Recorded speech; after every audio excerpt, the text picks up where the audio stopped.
What's good, Fin Nation? What's good? It's your boy Reason. We are back here for another one.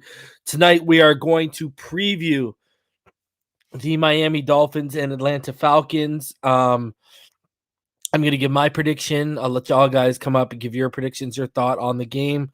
I also wanted to listen. So we're going to look at obviously the weather, the injury report, keys to victory on the offensive and defensive side, my matchup to watch in game.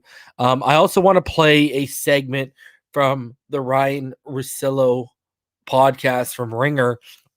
I actually loaded up my Spotify web browser to show you guys. It was Jeff Darlington today. He said some pretty interesting things that I want y'all to hear.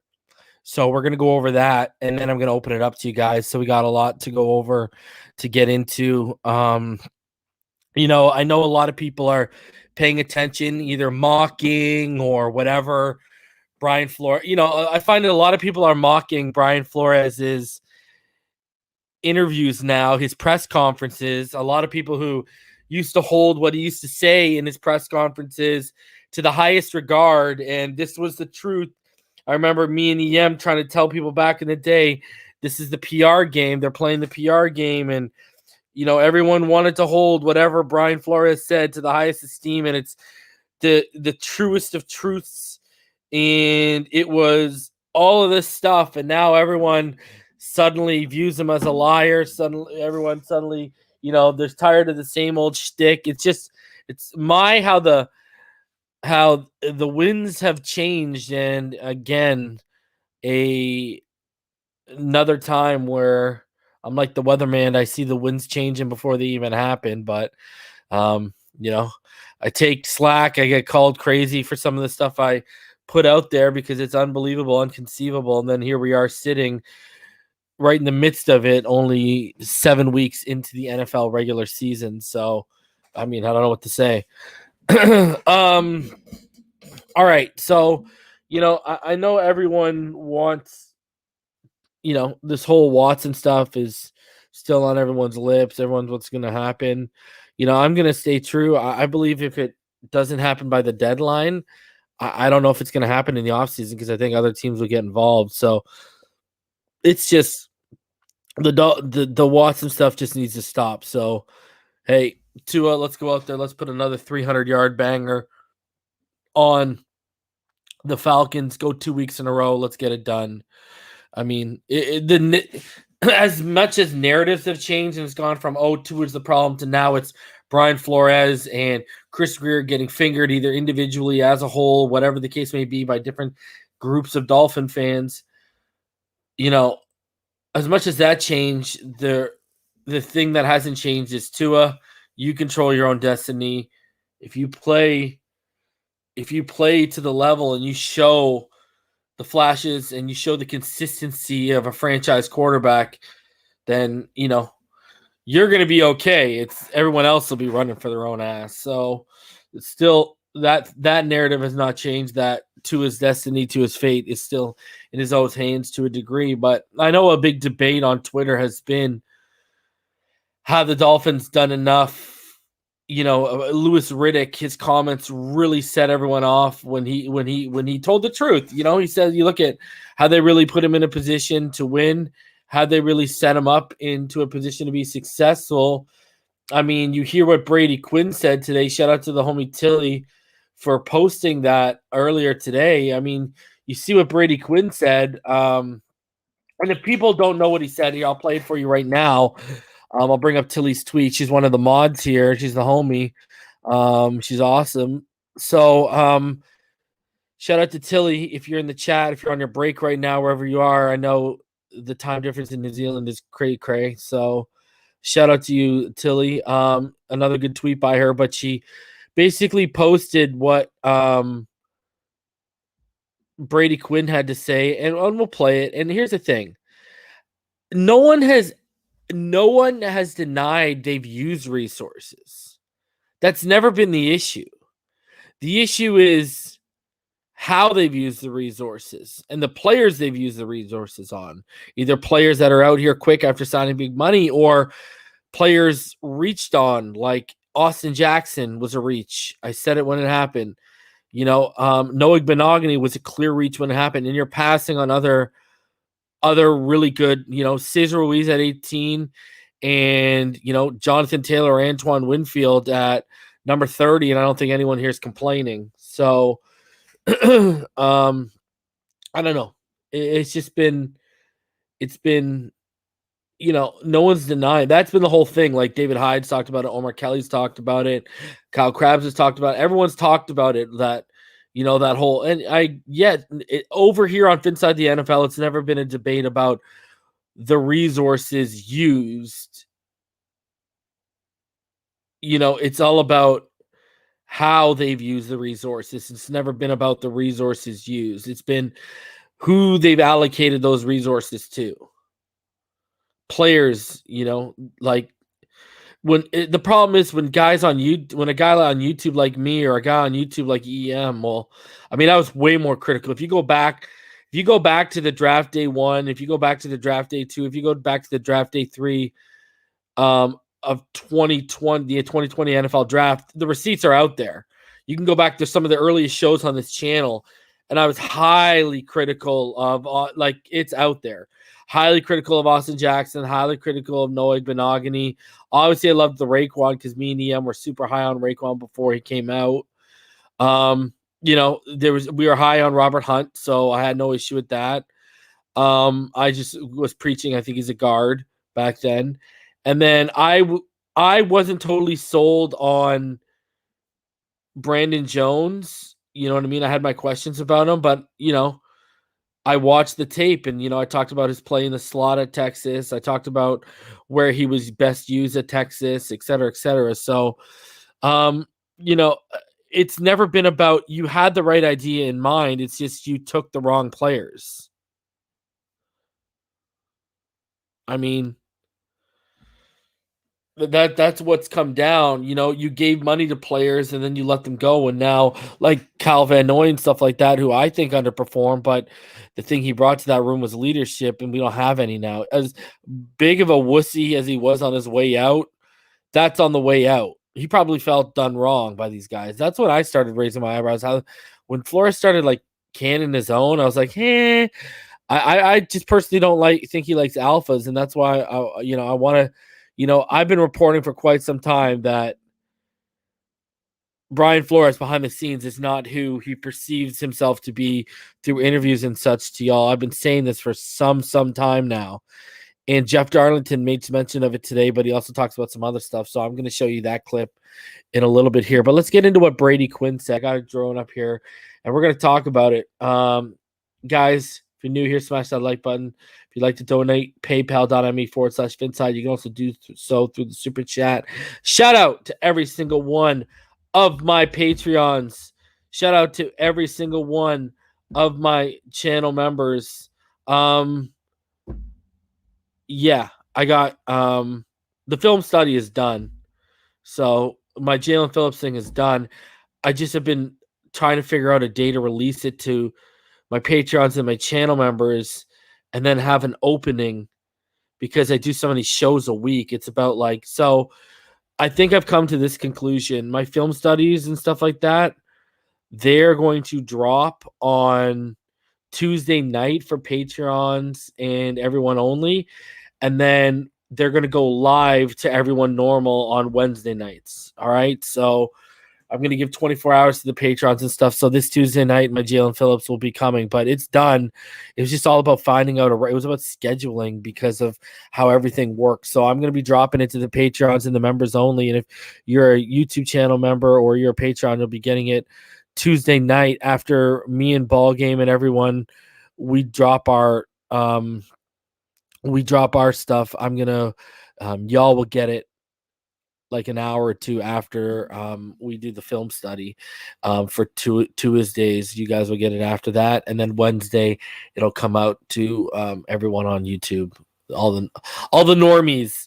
So shout out to all my Patreons, shout out to all my YouTube members. If you want to become a YouTube member, just hit the join button right next to subscribe down low. There's multiple levels to both. Patch5s.com. Use code FINSIDE to save 20% off your order. Man, y'all have seen me drink out of my tumbler so much. You know, you get the Tua patch. If you still believe Tua's the guy, go get that. They got a ton of great stuff over at patchvibes.com. I mean, they got the Shula patches still. You can get a bunch of stuff. Shout out to patchvibes.com. Backroomcollection.net. Use code REASON to save 10% off your order. I have my Tua canvas right over there. So check them out. They got great canvases. They have autographed canvases from different sports, from different teams, not just Miami Dolphins stuff. And they actually have like game gear, like visors and stuff being autographed too. So go check them out. Backroomcollection.net. Use code REASON, save 10% off your order. And of course, thrivefantasy.com. Use code FINSIDE to have every dollar up to your first 100 deposited match. So if you deposit $50, they'll deposit $50. If you deposit 25, they'll deposit 25. If you deposit 100, they'll deposit 100 and match that. Use code FINSIDE. It's your number one leader in fantasy prop betting. Shout out to all of you guys who support. So let's digress. I want to show y'all what we're talking about here with Brady Quinn, and then let's talk about it before we hop into the preview show, and then we'll go over what Jeff Darlington had to say. I want to play that clip for y'all.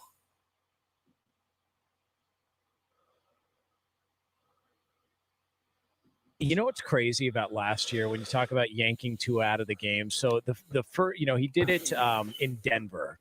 And give me a thumbs up Ryan in the chat if you can hear that. Threw an interception to end the game in the end zone. So Tua's on the road. It's really like his first hostile road environment, and Flores pulls him out and puts Ryan Fitzpatrick in. And then he does it again on the Sunday night game against the Raiders. And that was the one in which Arden Key basically decapitated Ryan Fitzpatrick and got called for a personal foul. So they won that game, but it was because of a personal foul. So really, you needed an egregious penalty to win that game, and then you threw an interception in the end zone. So it's not like both those decisions to pull Tua and put in Ryan Fitzpatrick worked. You were bailed out on one, and you lost the other game. Here's the part that I heard. That he was planning, he would have done it again in week 17. You remember, if they won, they would have gotten in, and they were at Buffalo week 17, Miami. And if they won the game, they would have gotten into the playoffs. The only reason he couldn't do it that game is because Ryan Fitzpatrick was on the COVID list. Otherwise, he was planning, had it been the same situation and Fitzpatrick been available, Brady, he would have done it a third time. He would have pulled Tua from a game for a third time on the road in the same season. How the hell does anybody think that's going to do anything to a guy's confidence heading into, especially this year, and all the injuries he dealt with at Alabama? It's mind-boggling to me how Flores has handled it. So you see, even, Jonas, Knox, Brady Quinn, LeVar Arrington, they were actually very critical of how everything has been handled by this team. And I'm going to show you guys actually one more clip.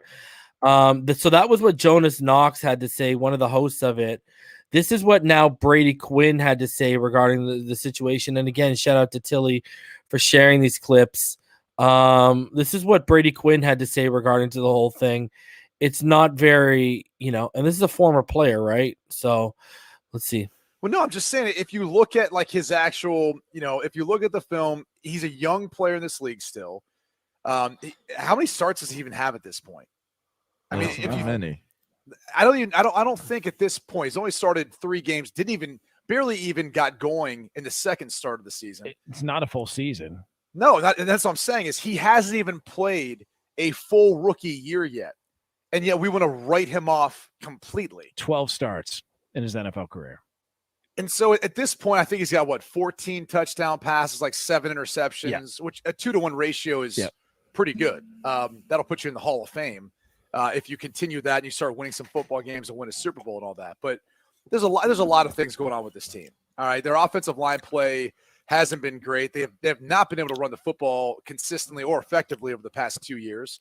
Their defense has regressed. No one's going to debate that. They are awful this year, which is where I think some of the impatience comes from.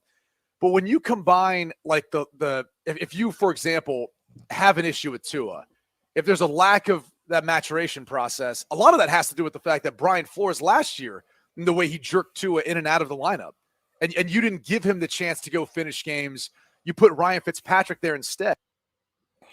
Do you see how everyone is questioning how Brian Flores is handling this situation? Now this is what I was talking about. I was warning all of you a couple weeks ago. I said, with this losing and everything going on, you see how the narrative's starting to change? Even Colin Cowherd isn't blaming Tua Tagovailoa right now. Everyone knows this is a mess that's deeper than the quarterback. Except you got people still pushing Tua's the problem. This is why we all say the Watson thing reeks of desperation.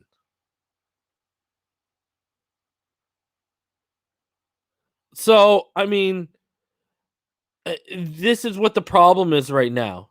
Like, my whole take with this is, and it's been the same since, it's a blessing in disguise that this injury happened, because everyone saw that this is a seriously dysfunctional team. And I was telling all y'all from stuff I was hearing behind the scenes that this was, where do you think the whole sunshine, lollipops, and rainbows thing in this community has come from? That came from me telling all of y'all it's not sunshine, lollipop, and rainbows like everyone thinks it is. I've been saying this since the summer. People are like, you're crazy. They just won 10 games. Ba-da-da-da-da-da-da. I tell y'all, the Buffalo Bills don't have these type of distractions. You see what I'm talking? We're going with this here. The Tampa Bay Buccaneers had one distraction after they lost the Super Bowl. It was, we're players going to leave for big money contracts, and some guys restructured their money to make room. Some guys took a little bit less. All they could stick together. Winning cures everything. Distractions go away. But what was a red flag to me was we just came off a 10-6 season, barely missed out on the playoffs, and the distractions were everywhere. And this goes back to whether we put Tua in a position to be successful. You look at what they've done to the offensive line. You look at what they've done with the coaching staff. They're both young and inexperienced right now. There's no veterans on either or to lean on. Jackson and Noah Igbenogany are like bordering on confirmed busts. Tua, the jury's still out, but Tua's flashed way more than either of those guys have, albeit he should have because he's a number 5 overall pick. But hey, he flashed more than a number 10 overall pick like Josh Rosen ever did. And Josh Rosen got over 16 games I think he got like 19 starts in the NFL, 17 starts, 18 starts, something like that. So, I mean, I should have seen this coming back in 2019 when I was on TD Finn's Talk and I used to preach, the NFL waits around for no one. The one thing you don't have in the NFL is time. But Tua, I've never seen an accelerated clock like this before. People want to say, oh, it's his second season. It's his second season. Well, guess what? Year one in the offseason, he wasn't working out like Herbert and Burrow and all these guys. He was rehabbing to get back on the field. So he didn't have a normal offseason. On top of that, COVID went down and everything and all the restrictions. This was his first normal offseason. And somewhat normal offseason because COVID was still a thing. So this was his first somewhat normal offseason to get acclimated in terms of he could work out when he wasn't with the Dolphins, et cetera, et cetera. You know what I mean? Like he wasn't rehabbing a big injury, a major injury. And so, we've only seen him for 2 games and 7 snaps against, what was that, like 7, 8, 9 snaps against the Bills? Come on. It's like, I don't understand I'm watching all these people who I know don't break down film, who I know don't know how to break down film, who I know don't even go in depth and aren't that hardcore, don't know the nuances of the game, don't understand everything, and they're trying to label this guy a bust. It's crazy to me. It's embarrassing, to be honest with you. Like, we have one of the most toxic and impatient fan bases in the world. And here's the thing, like, if we don't have Deshaun Watson, dude, we don't have our number 2 pick. And even if we did, there's not a quarterback in this class I would take number 2 overall. And everyone knows I love me some Sam Howell. You know, I like Malik Willis. I like Carson Strong. I like a lot of these guys, Matt Corral. I like a lot of these guys in this class, but I don't know if I'm not taking any of them number 2 overall, and I'm not taking any of them over Tua. Like, that's what's crazy is if you think about it, if you actually sit back and think about it, I don't know where this whole narrative that Joe Burrow looks like some world beater and like he looks like a proven franchise quarterback. Because guess what? The reason why I haven't addressed the whole Jamar Chase, people coming at me for Jamar Chase, is because all of his touchdowns and all of his big catches are just go routes. Josh Rosen could throw a go route. He could throw a 9 route. That's the one thing he could do at the NFL level was he could drop it on the bucket on a 9 route because that's an easy throw. It's one of the easiest throws you can make in the NFL. So I'm not even trying to show me an expanded route tree where Jamar Chase is like absolutely ripping people up and taking it to the house after making 4 or 5 people miss. Give me a break. Like, so that's why I haven't addressed that whole stuff. People, Jamar Chase, like, you know what I mean? Like all of his touchdowns are literally go routes. It's ridiculous. Like, give me a break. Jalen Waddle out here fighting for every fucking yard because our coaching staff don't know how to use him and don't even know how to challenge the top of a defense with him. And he's faster than Chase. Unreal. So, and I know Waddle can run an expanded route tree, so I don't know what the hell they're waiting on. Anyways, that's just going to send me down a dark path. But yeah, I like, even for me, I've never once said Tua is a franchise quarterback. I have a tweet that asks people, is he a franchise quarterback? And I have yes. Like, obviously that's a fucking gimmick tweet. You know what I mean? I've said, I've never once sat here and said I'm 110% in that he's a franchise quarterback. I think he's flashed. He's shown flashes of a franchise quarterback. He just needs to be consistent with the flashes. That's all. Keep building off the Jaguars game. Like, I've told people, even like the Jaguars game, I said it wasn't elite, it wasn't great, but it was very good. It was the tier under great. Like, I think Tua can be a franchise quarterback. But this is way too small of a sample size. And I know I watch more film. I write more in-depth scouting reports and even know how to write a scouting report compared to these people. And yet they're trying to be authorities out here and saying he's a bust. Give me a fucking break right now. You don't have a big enough sample size. A 2-season sample size is 32 games. Well, sorry, 17 this year, 16 last year. 30 would be 33 games. We've seen 12. Like, do people not realize we're like 21 games away from being able to have a somewhat firm evaluation? And I'm still old school. I'm a believer of 3 years. I said that on TD Finns Talk before we even drafted a quarterback. When people would rag on Darnold, I believe you give 3 years and then you have your evaluation. And that evaluation doesn't always just come down to black and white as you're a bust or you're a franchise quarterback. No. That comes down to, okay, if we've given you and done a lot around you to make you successful, but you don't show anything, you're a bust. If we haven't done if we haven't built very well around you and you don't give us what we expected, I have a question. Will say he has not performed well, but is that due to circumstance? That's an open-ended question. Now it's up to him to go to a better circumstance and to show me what he can do. If he shows me nothing in a better circumstance, then it remains he has not lived up to the hype. This is with any player. So, like, there's always context. This is why I've said since I started this channel, context is everything. Context is everything.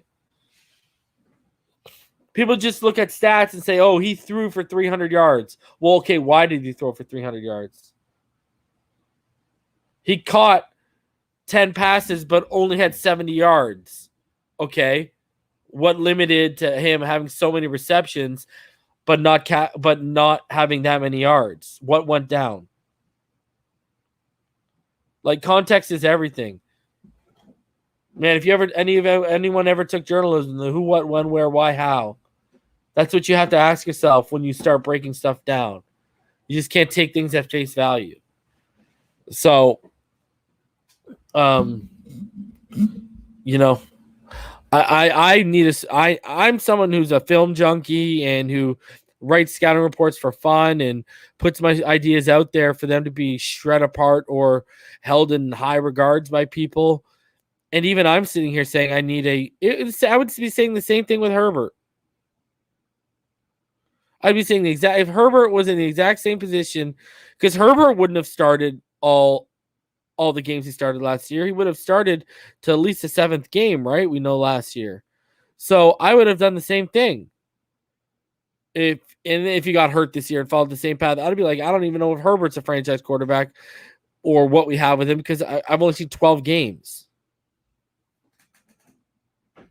People are just jumping the gun, hoping they're right either way.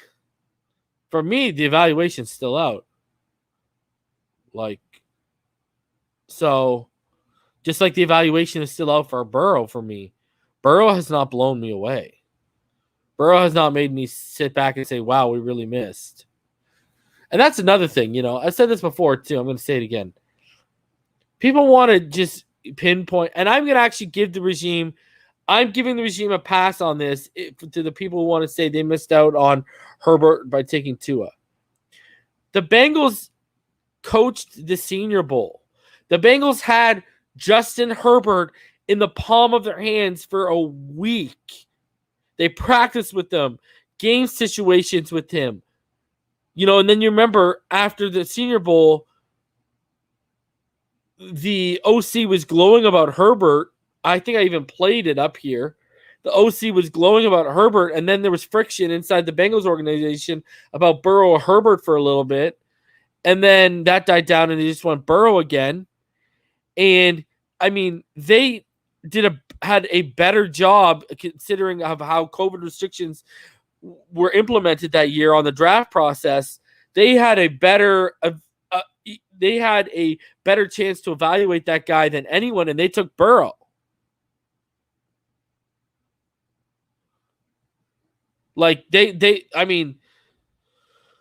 Chase Young. I think Chase Young is elite and going to be one of the best pass rushers in the league for years to come. But they're riding on Taylor Heinicke right now. Did they mess up? I was high on Jeff Okudah. He has been a disaster since he's been in Detroit. And then again, who isn't a disaster when they go to Detroit? And they now have Goff. They could have had Herbert. The Giants. You had Daniel Jones. They took Andrew Thomas. Who are you taking? Andrew Thomas, Daniel Jones, or Justin Herbert? So what I'm sitting there saying is these guys aren't the only ones that missed out. And you know me, I'm one of the most critical people of this regime and have been for quite some time now. So I'm giving them a pass because understand there were teams that legitimately whiffed harder than them. It is what it is. So, anyways, and what's crazy is all of you guys, hindsight is a beautiful thing because at the time, 99% of everyone would have taken Tua over Herbert. There was a minority that said Herbert. And those were people who were either didn't watch and just liked, didn't do film work and just liked the big arm, big frame guy, or those were people who did watch, did do their evaluations, did scout, and really went on a limb with their projection. So, that was it. So, if you go back to my scouting report of Herbert, which is out there for everyone to hear, I actually said some really good things about him when his mechanics were lining up, the guy was making throws that were quote unquote sights to behold. So it was just a matter of I didn't think they did a very good job of coaching him, and I think he needed a lot of work. And he arrived in a very good situation with Pep Hamilton and Anthony Lynn, because they didn't get fired because of the offensive side of the football. They got fired for the defensive side of the football. So, but yeah, it's we're gonna get back into it when we go over the Jeff Darlington stuff. So let's get into the preview for the game. Rant over, rant done. Hey Trey, I like Trey Lance. I've been talking about Trey Lance since he was a freshman. So you can go back to TD FinSock. I was talking about Trey Lance on TD FinSock back in the day. I like Trey Lance. The athleticism is crazy with that kid. All right, so here's the weather for the game. Simple. It is going to be humid and overcast. I was actually supposed to be at this game, but it's COVID and these restrictions. I was supposed to be at this game, be in Orlando for like the next 3 and a bit weeks. I was supposed to be at this game, and then I was going to go live from Orlando from the Buffalo Bills game, and then I was going to be staying for the Texans game, and then I was going to be leaving a couple of days later. But instead, I'll be leaving the day after Halloween, the day after the Bills game, and I'll be down there for the Texans game. But anyways, I digress. So it's going to be humid and overcast. Temperature is going to be 84, get down to 82 by the fourth quarter. It's going to feel like 92, 93 at the beginning of kickoff, but it's going to feel like 89 by the end of it. The humidity is going to get up to 78% by the end of the game, all the way from 75. I mean, cloud cover is going to be pretty strong, going from 92% to 96%. So there is a slight chance of precipitation getting up to about 18% by the fourth quarter. So, 18 could blossom to 81 by Sunday, because the only jobs in the world you can not do your job at and not get fired from are weathermen and apparently the head coach and GM of the Miami Dolphins right now in the 2021 season. So, I mean, hey, that's what it is. But yeah, that's your weather report as we're back in Miami. Thank God. None of this London, none of this crap. And your injury report, it's quite lengthy heading in to Sunday, and there are some big question marks. Xavier Howard is questionable. He's been limited all week. Noah Benogany is limited and questionable. Byron Jones is limited and questionable. Now, I want to say this. Omar Kelly was asked today on, I believe, the Big O show about if they're going to be starting this weekend, and he said they don't look right. Byron Jones and Xavier Howard don't look right. So, I mean, those groins are nagging. And when you got to flip your hips and open up, it's not good. Greg Mance with the groin injury. What's going on here? I mean, maybe we do need Deshaun Watson and his masseuse here with all these groin injuries on our freaking list right now. Good God. Because you got Preston Williams got a groin injury too. Deshaun needs to bring those women over here. This is ridiculous. Nothing but groin injuries. So, look at this. Devontae Parker, limited, questionable. Jacoby Brissett with that hamstring we saw, limited. Malcolm Brown, John Jenkins, Brandon Jones, and Tua Tagovailoa, limited all week. Austin Jackson was still full today. Oh, goody. Landon Roberts was full. And so was Adam Shaheen. But yeah, so you see all the limiteds. It's ridiculous. And then you go look at the Atlanta Falcons. Dante Fowler Jr. is out, and that's a huge loss to them. And then Avery Williams and Jalen Hawkins. That's not the obviously Dante Fowler hurts their pass rush, but it helps us. Thank God we can use everything right now. But when you look at a guy like Avery Williams, he doesn't move the needle. So he's only played like 53 snaps this year, so he's not exactly great in coverage. So not too worried about that. But yeah, look at even Jalen Phillips got an ankle. that's got them limited right now. Just the list for the Dolphins is half the freaking page. That's ridiculous. That's honestly ridiculous. Paging Deshaun Watson's masseuses. All right, so that is your injury report heading into this weekend. When you look at how these teams stack up in major statistical team categories, offensively and defensively, this is how it looks. The Miami Dolphins offense is 28th in the league at 309.3 yards per game. Atlanta's 23rd at 357.4 yards per game. Passing yards, the Dolphins have gone up a little bit since Tua's 300-plus yard performance. 218.5 yards per game, which is 28th, but they're 12th at 254.6 yards per game passing. The Dolphins remain the worst rushing attack in the NFL, 32nd in the NFL, 71.5 yards per game. Unbelievable. And that's just a lack of commitment. That's again on coaching. It's not a lack on guys not getting yardage. And then 24th are the Atlanta Falcons at 91 yards per game. Points per game, they're 22nd at 21 even. We are 29th at 16.5. And then third down percentage, they're actually 5th in the NFL, which doesn't bode well for us at 45.8% clip that they're converting at. The Dolphins are 17th in the NFL at 39%. And then defensively, and this is why it doesn't bode well for the Dolphins are 31st in the NFL in third down percentage allowed at 52.4%. The Falcons defensively are 44.8%, which is 27th in the NFL. So that's not good. When you got a team that is that good on third down coming into Miami, and we're that poor on third down. Unreal. But yet we're one of the best first down teams in the NFL. Go figure. They've literally flipped. Yards per game, the Dolphins are currently 31st in yards allowed at 432.8.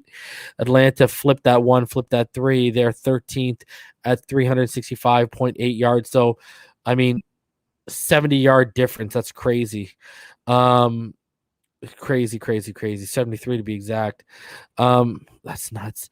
The Dolphins allowing passing yards are 29th in the NFL at 292.5 per game. They are 14th, only allowing 244.4 yards per game. So both teams' defenses allow more than their offenses are gaining. So the Dolphins are allowing more passing yards per game than Atlanta's gaining in the same. Miami is Atlanta's allowing more passing yards than Miami's currently gaining offensively. So, and then points per game allowed, Atlanta's actually 31st, 29.6. And you would look at 13, 14, 12. You wouldn't think that they're that bad in terms of points per game, but they are 31st at 29.6. But it's literally a difference of 0.1 because the Dolphins are 29th and they're allowing 29.5 points per game. So they're pretty even on points allowed. Third down percentage, Atlanta, again, will go over at 44.8%, which is 27th. The Dolphins at 31st with 52.4%. So ugly defensively, and that's because they've been hung out to dry a whole ton. And, now you add in the injuries. You got Trevor Lawrence coming out here and throwing for 300-plus yards on you. Unreal, right? So those are how these teams stack up offensively and defensively. So let's get into some keys of victory for me. Let's start off defensively, how I see it. Penetrate the leaky interior. If you look at them right now, guys, in terms of how this team is doing pass blocking, they've allowed 66 pressures right now. Jalen Mayfield, the young rookie out of Michigan, is in that guard for them, at left guard. He's allowed 20 pressures. Caleb McGarry, the right tackle, has allowed 14 pressures, and their center, Matt Hennessy, has allowed 12 pressures. So on the interior alone, 32 of those 66 pressures have come. So there is going to be a chance for Raekwon Davis to penetrate, to penetrate and push back the pocket and maybe get in the backfield here. Same with John Jenkins and Christian Wilkins and such. So they do have a leaky interior. Going to have to expose it. Gonna have to be, stout against the run, but let's penetrate the pocket because pressures could turn to sacks, especially on the interior against this team. And speaking of pressures turning to sacks, right now, if you didn't know, Jalen Phillips is second amongst pressures forced amongst rookie edge rushers through 6 weeks. Only Odafe of Baltimore is higher at 20. So, and then Joe Tryon, who another guy who I loved, y'all know I loved, is 12. So Jalen Phillips is currently, and they didn't even know how to use him right for the first couple weeks. So the fact that Jalen Phillips is currently second amongst rookie edge defenders and pressures force, got to give him credit, man. So turn those pressures into sacks. Contain Cordell Patterson. Now, Cordell Patterson has seen a bit of a reemergence right now. The 30-year-old has been playing very, very well with the Atlanta Falcons. When you talk about how he's been as, at running the ball, he's only had 41 attempts, but he's got 173 yards and 1 touchdown on those, and he's averaging about 4.2 yards per game. And I know they got Mike Davis as well, but here's the crazy thing: of those 173 yards, 130 of those are after contact out of the backfield. He's actually averaging 3.17 yards of contact per attempt. So, yay. Contain him, but here's what's really killing teams is how they're using him out of the backfield as a pass catcher. He currently has 25 receptions for 295 yards and 4 touchdowns. So he's actually been fantastic. He's averaging 11.8 yards per reception right now. So, and 195 of those 295 yards are, again, after contact. Catching the ball, he's averaging 7.8 yards after contact, per reception. That's crazy right now. And he has 135.3 passer rating when he's being targeted. So Cordell Patterson is like a secret weapon they have that a lot of people have forgot about. So you're going to have to contain Cordell Patterson because we have problems in coverage. I mean, you look at Baker getting burned by, whether it's James White, doesn't matter who, Leonard Fournette coming out of the backfield, Ronald Jones too. It doesn't matter. This guy can run the football and he can catch a football. And we haven't shown that we can contain dual threat running backs like that. And this might be one of the better ones we face all season. And finally, the secondary, the secondary needs to create turnovers and hold tight on third downs. You look at this team. I mean, again, I bring up third downs because we're allowing completions on like 3rd and 15, 3rd and 14. You know what I mean? It's not just they're running. Not every third down is 3rd and 1 against this team. Like, we need to start either breaking up passes, jamming players so they can't get there, and we need to start creating turnovers. One of the strong things was we haven't been able so far. I mean, you look at where we're getting close to the end of October. By this point last year, Xavier Howard alone had 4 interceptions. We're not creating a lot of turnovers as a secondary. We had that fumble recovery by Xavier Howard in week 1 to seal the game, but really, and you see Trevor Lawrence was testing very tight windows against us, and we're not creating turnovers in the secondary. Like, I told everyone thought Javon Holland was going to go out here and have 8 or 10 picks as a rookie. But, let's be honest here. I mean, when's he going to have his first interception? When are you see the ball hawk that I saw at Oregon? Now, he's been playing well, so I'm not even going to knock him in the slightest. Javon Holland's been one of our best defenders. Him, Jalen Phillips, and Emmanuel Ogba, to me, have been our best defenders. So, and then you get into the John Jenkins and the Raekwon Davises of the world, but they've been our best. He's been one of our better defenders, so I'm not going to harp on him. But if you're going to get that interception, kid, that first interception this week might be a good time because our offense is going to need as many drives as you can with how this has looked so far, it seems, right? But shout out again to Jalen Phillips, number 2 amongst rookie edge rushers in pressured forced with 14. Shout out to Jalen Phillips. Now, let's get into the offensive keys of victory here. And I'm going to start off. I'm going to play positions ball. Run the damn ball. Like, why are we playing with this right now? Okay. Run the damn ball. Do you guys want to hear something crazy right now? First of all, like, you got Myles Gaskin right now, who he's averaging 4.5 yards per carry. He's got 39 attempts for 176 yards. Run the damn ball. But anyways, I want to tell y'all a crazy stat. The Dolphins have gone 4 of 6 games without a running back reaching 26 yards on the ground. I'm going to say this one more time, okay, so people can hear me here. The Dolphins have gone 4 of 6 games without a running back reaching 26 yards on the ground. That is ridiculous. That is unbelievable. Run the damn ball. Gaskin is averaging 4.5 yards per carry. There is no excuse whatsoever right now. Like, stop it. Just run the ball. Stop playing. It's ridiculous right now. All right, let your playmakers make plays.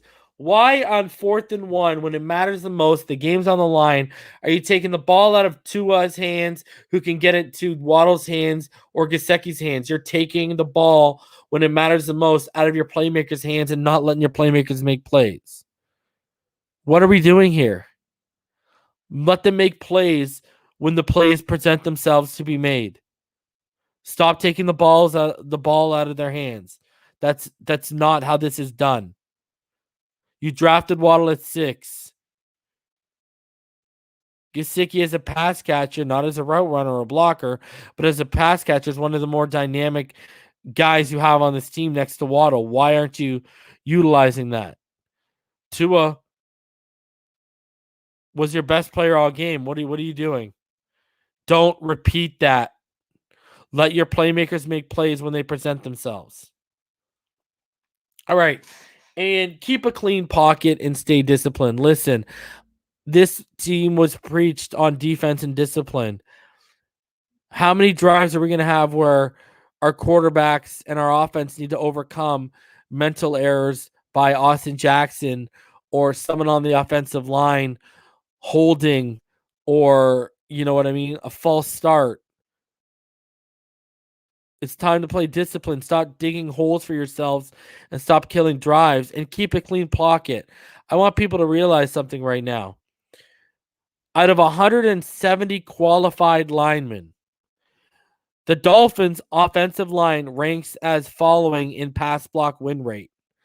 Greg Mance is 53rd with a 92.4 pass block win rate. Remember, this means you're holding your block for 2.5 seconds or longer. Michael Dieter is 92nd at 90%.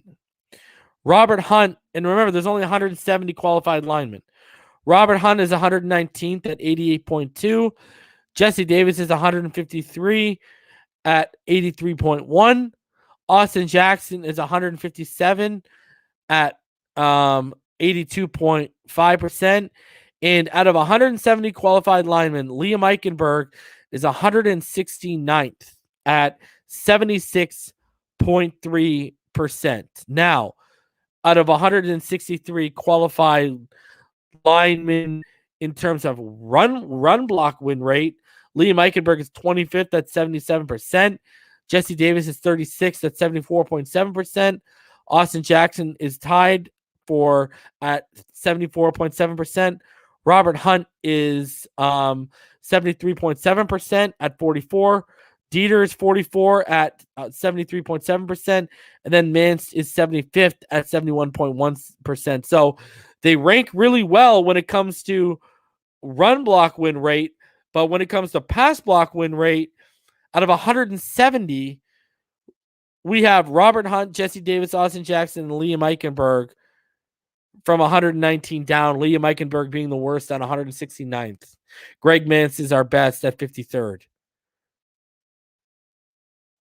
I mean, right now, when you look at this team as a,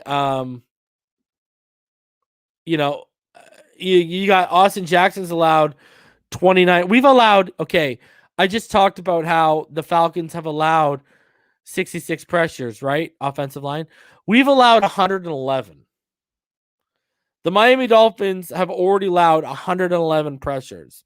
29 of those are from Austin Jackson. Jesse Davis and Eichenberg also have 20. Do you realize between Jesse Davis and Eichenberg and Austin Jackson, we have 69 pressures allowed, 3 more than the entire Atlanta Falcons offensive line right now? Those 3 players combined have more pressures allowed than the entire Atlanta Falcons offense. That is unbelievable right now. Think about that for a second. Let that sink in. So it's time to keep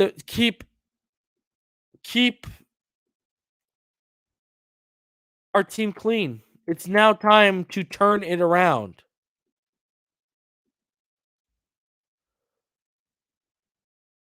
Here's your chance.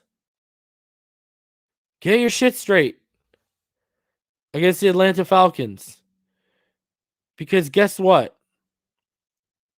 When you look at them creating pressures as a defense, their best pressure creator is out.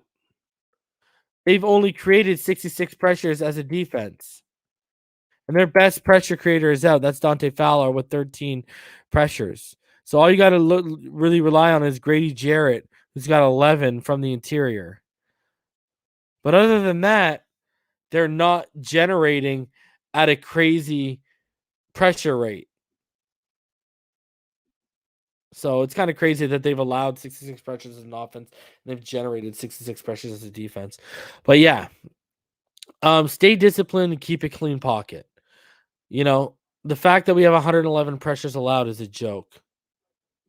It's an absolute joke. All right. And then for my matchup to watch, it's a unique one. It's a unique one. So my matchup to watch is as follows. Kyle Pitts and Calvin Ridley against Eric Rowe and Xavier Howard, pending Xavier Howard plays this weekend. But whatever corner plays for Xavier Howard, insert them there. But, starting off with Kyle Pitts. Kyle Pitts, right now, if you look at him, as a receiver, he's already got 308 yards receiving. He's coming off a 119-yard game where he had 9 receptions on 10 targets and a touchdown against the Jets. So Kyle Pitts is, it's starting to get together for Kyle Pitts. And then when you look at a guy like Calvin Ridley right now, Calvin Ridley, he's only played 4 games. He has 255 yards and a touchdown on 27 receptions because remember, he took week 5 off for personal matters, but he's back and he's coming up against us. So it's going to be a big challenge. These are 2 legitimate receivers. And then when you look at how Eric Rowe has done this year in terms of a coverage stance, he's allowed 108 yards, 64 of those after the catch on 17 receptions. So Rowe's had kind of a down year compared to what he was last year. He's already allowed 2 touchdowns too. And he actually has 117.2 NFL passer rating when he's targeted. So Eric Rowe is struggling, and Xavier Howard, obviously he's been battling the groin injury and he's not having the start we had all hoped, especially after he got paid, because he's been targeted 32 times. He's allowed 20 receptions for 62.5 reception percentage. He's allowed 337 yards, 5 touchdowns, and he has 1 interception. But he has allowed 124.6 NFL passer rating when he's targeted. So if he starts and he's battling that groin, he's going to be playing a lot better than than what he's shown so far this year, because Calvin Ridley is no joke. And I mean, that would go the same for a guy like Byron Jones too. Byron Jones hasn't had the best year. He's allowed 18 receptions for 238 yards, 1 touchdown, and he's actually had 5 pass breakups, but he's actually allowing a way better way lesser NFL passer rating when targeted. He's allowing a 99.5 NFL passer rating when targeted. So 25 points less than X right now. So he's actually been better. But he still hasn't been magnificent, right? Neither one of those guys. And he's now battling a groin injury too. So that secondary is going to have their work cut out for them this week in the matchup to watch, I think, at least. So, let's see. And you look at Matt Ryan. Matt Ryan is coming off of his, before the bye, because they had a bye week last week, if you guys remember, but he's coming off his best game of the season so far. He threw for 342 yards and 2 touchdowns, but guys, he's thrown for 1,332 yards, 10 touchdowns, and 3 interceptions so far. He's only thrown a pick in 1 game, and he threw 3 of them against Tampa, but since then he's thrown 8 touchdowns and 0 interceptions against the Giants, the Washington football team, and the Jets. So Matt Ryan is slinging it right now, and it's going to be our secondary is going to have one of its better games of the season. That's for sure. There's no doubting that. So what's my prediction for the game? It's going to stun y'all. It's going to surprise y'all. I'm actually picking us to win. I'm taking Dolphins 29, the Falcons 23. Yep. I'm taking a shocker, boys and girls. I'm taking the Dolphins in this one. So, hey, I guess I'm going to fall on the sword, but let's see. I got 29 Dolphins, 23 Falcons. So I hope I'm right too, Dylan. So, let's hope they get it. If they don't get it, if they do not get it right this week, it is not going to be good next week against the Bills. Or if they lose these 2 games and then they go beat the Bills, we're all going to be pissed that they lost these 2 games because they could have got their season right. So, I mean, because that's a 3-game swing, right? So that would have taken us to 4-5. So, yep, I'm going to take the Dolphins. I'm going out on a limb. I'll be that guy. No problem. Call me a homer. Call me whatever you want. But I'm taking the Dolphins 29. I'm taking the Falcons 23. And I'll make an even bolder prediction. Tua Tagovailoa will have another 300-plus yard game. I will make that bold prediction that Tua Tagovailoa will have, or at least flirt with, 300 yards in this game. I will go out on that limb as well and say Tua will have another good game against them because their secondary is beat up right now and not very good. So I'm going to be that guy. All right. Let's go over this Jeff Darlington little piece from from the Ryan Russillo podcast from The Ringer. I want to play this for you guys. Again, when it starts, give me a thumbs up in the chat. Let me know that it works. Okay, guys?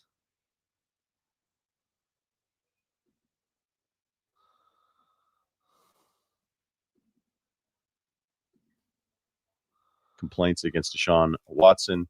He has said that 10 of his clients have been investigated by the NFL and 11th that's scheduled. So at least on the NFL side of that, I know people were like, hey, what's going on? What's going on? What's going on? I don't know if the NFL is doing it right or wrong, but at least that tidbit I feel like never gets brought up anymore. And we know that teams are going to want Deshaun. It's just a matter of price. I mean, we can pretend he's never going to play again. If these things are true, he's probably going to play again at some point. So let's get to where we're at now, because on Wednesday, it seemed like it was a certainty, at least on social media. But there's a little bit more to that, because the Wednesday story that he was on the move to Miami and then maybe Tua would go to Denver. The Eagles have been mentioned in this a little bit. So help us clean this up, Jeff, as we sit here on a Friday. And some of this Wednesday stuff has already been tempered. Right. I mean, that's the tricky part about this story, that it is so fluid. But I don't get the sense that much has changed since earlier in the season, except for the fact that now Houston is more incentivized because of the trade deadline to unload him. So if they can find a suitor to go ahead and send him off, that's great. But, you mentioned the civil suits that are against him. The problem with all of this is that no team has been able to, A, convince Houston to put conditions on the trade that would protect them, or B, get any kind of clarity from the NFL or the legal side of it to understand exactly where this is headed. So that complicates it to a degree that I truly don't know how you get the deal done, given this is Jeff Darlington, by the way. This massive cloud with all of these different layers hovering over the whole thing. Okay, but isn't that kind of the point, is that maybe the team looks at it in the uncertainty and says, we're getting a potential top 5 quarterback still who's really young, who's under contract. And if the price is down, as delicate as this is, go ahead. But no, that's the problem though, Ryan, is the price down? Houston's looking at it saying, what incentive do we have to trade him right now when his value ultimately, once there is clarity, will go up? I mean, that's the reason teams aren't trading for him, is because of this lack of clarity. So if they get that, then all of a sudden you've got a bidding war. Now, the other side of this is that Deshaun has only told the Texans he's willing to go to Miami. That's the only team he signed off on. And the wildest part about all of this is Deshaun Watson, with this legal situation hovering over him, actually holds all the leverage because of the no trade clause. So yeah, which is crazy. Yeah, exactly, for sure.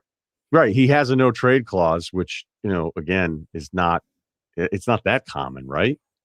I mean, it's decently common with these franchise guys. But we just don't. I mean, if you took the whole legal situation out of it, and because other than that, Mrs. Lincoln, how was the show? It's a pretty massive situation. But this would have been resolved at the time of the draft, because you would have had the teams come to the table who wanted Deshaun, and Deshaun ultimately would have picked from those teams and said, I'll go there. And Houston would have pulled the trigger. But because of the legal situation that couldn't have been more untimely, here we are. Okay, so what's your understanding of where this is now? So my understanding is that teams have reached out to the NFL to say, hey, what's the deal here? What's going on? And more than one team has done this. Can you give us any sort of, even a wink, anything? And so all of us are, in the public purview, are sitting here saying, well, the NFL's not doing anything. Well, guess what? The teams are saying the same thing. And I'm not holding that against the NFL, because like you said, we don't know exactly what's going into this, but they have been a brick wall, not only to us, but also to interested teams. They're just saying, hey, man, you're just going to have to wait, and they're not giving them any kind of tip off to say, you go ahead and sign him. He'll probably end up on the commissioner's exempt list in a month or so, and then he'll probably end up with a 6-game suspension. They're not saying that. And as a result, that's where the brick wall is between the Texans, the potential suitors, and Deshaun Watson himself. Stephen Ross, the Dolphins owner, wants him, though, correct? So that's been reported. I don't know. I know, Ryan, and this is one of those tricky things, because, we could talk about this all day. Certain people, I know Florio has been one to say, Ross wants him. I'm not one to go and dispute people and their sources, because, we've all got them and we know what happens there. I've been told adamantly that he is not the driving force on this. That this is coming more from the football side of things than it is from ownership. I understand why people are skeptical of everything that they're hearing right now, but I can only tell you what I'm hearing. And I do believe that's what I was telling y'all in the Ross summer. Would negate it. I'm just saying that he is not, from my understanding, the driving force on it. Thank you. Okay. I've been telling y'all that since this summer. This is always interesting too, and we were talking a little bit about this before. But I told y'all I was told you're a national guy, you're a local guy.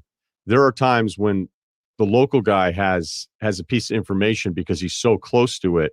Where this is kind of where this one started, right? It was Denver's getting a new quarterback, meaning Tua, and Tua was going to be flipped to Denver, and then Houston was going to get picked. I mean, that's where it was on Wednesday, at least on social media, which again, it seems to not be the case now, 48 hours removed. But there's always this, we were talking about, because I do think this is interesting because fans get so freaked out about it all the time. There's more of an incentive to tell the national source something than the local source, unless that local source is so locked in with the team, which they usually are more locked in because they're around it every single day. But I've always felt like the front office, it's like, why do I want to tell the local guy? Because if I want to leak something, I want the national guy to be on TV and tell everybody this player is available or we're cutting off talks, because all of us that are ever given information are usually being used to some sort of leverage. So that's the key here. And I would also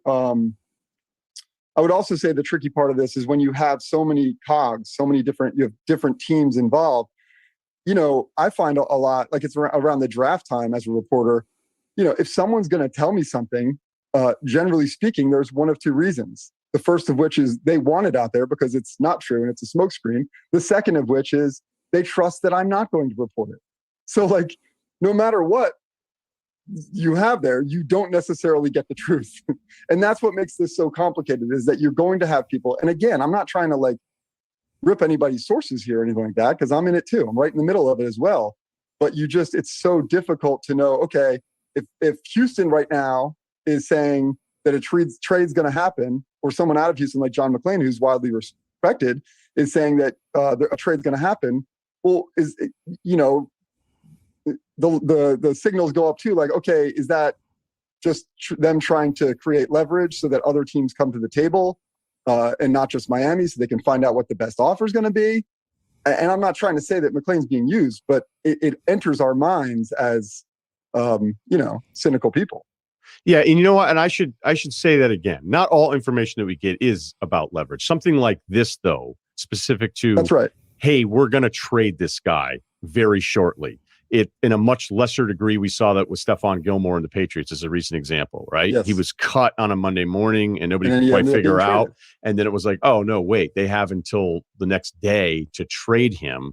So that was a last, kind of like, it was basically a commercial for the Patriots, meaning like we have a player here that we're probably going to cut, but let us know, like, this is your last call here. Because I shouldn't say that it's all leverage, because that's not true. Because there are conversations I'm sure you've had with guys talk about Tua that are with the team that are just kind of telling you how something is, because you built that relationship up. They trust you. They know you're not going to repeat it. There's plenty of basketball stuff that I talk with people about where you just go, hey, this guy likes me. He knows he can trust me. We're just talking. He set me straight on something. He may have heard me say something, be like, hey, here's actually kind of what's going on. So that you'll know moving forward what not to say. But with, say, the Ben Simmons deal, if I talk to the Simmons camp or if I talk to the Sixers, I know whatever I'm getting on that story is only going to be about making the one side right. So there's just general conversation that you're lucky enough if you get enough years in the business that you're going to have, and it just have guys be like, hey man, here's something you should know. But yes, a story like Deshaun, information on this one where Denver all of a sudden, like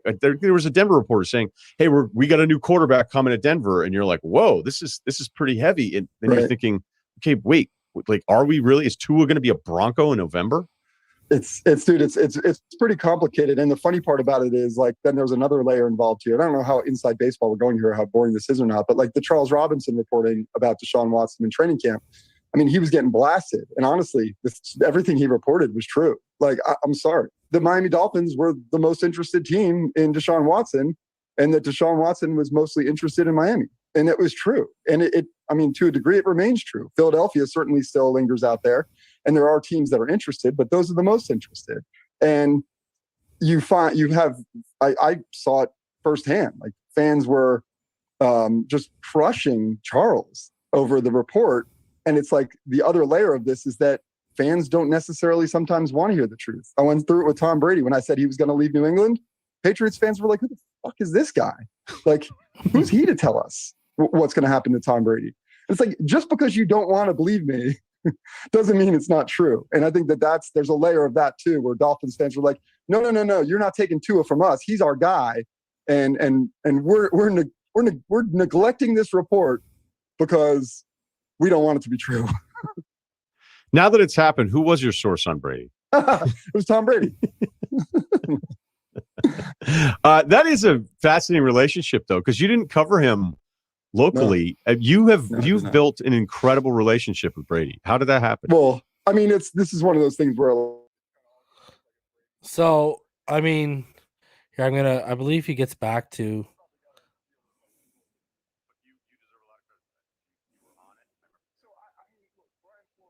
Okay, so he's going to get. He's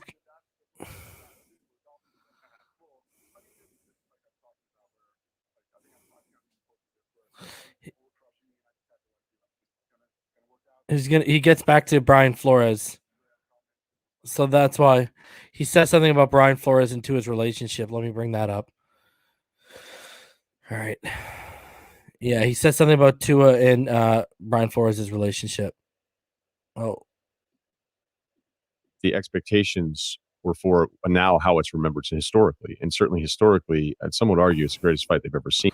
Okay, let me bring that back. Cynical people.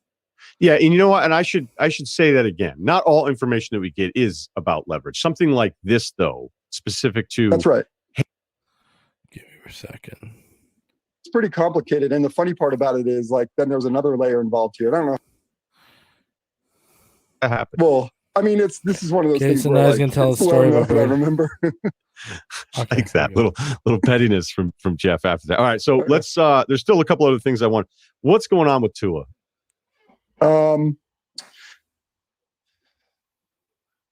So I mean, look, Brian Flores has endorsed him. There's no question about that. Like he's made that clear. I don't sense that the marriage between Brian Flores and Tua is as healthy as Dolphins fans might want it or feel that it is. I don't know. I can't put a. It's kind of like, it reminds me a little bit back in 2011 with Tim Tebow, where everybody in the world was like, how could you not love this guy? Like, he's just a winner. And all the fans were rallying around him. That's our guy. That's our guy. And John Elway, meanwhile, in the background was like, can we get Peyton Manning immediately? Like, it's kind of a very similar situation. Like, he couldn't have gotten, after he beat Pittsburgh in the playoffs, he could not have gotten rid of Tebow more unceremoniously and without any type of human emotion whatsoever.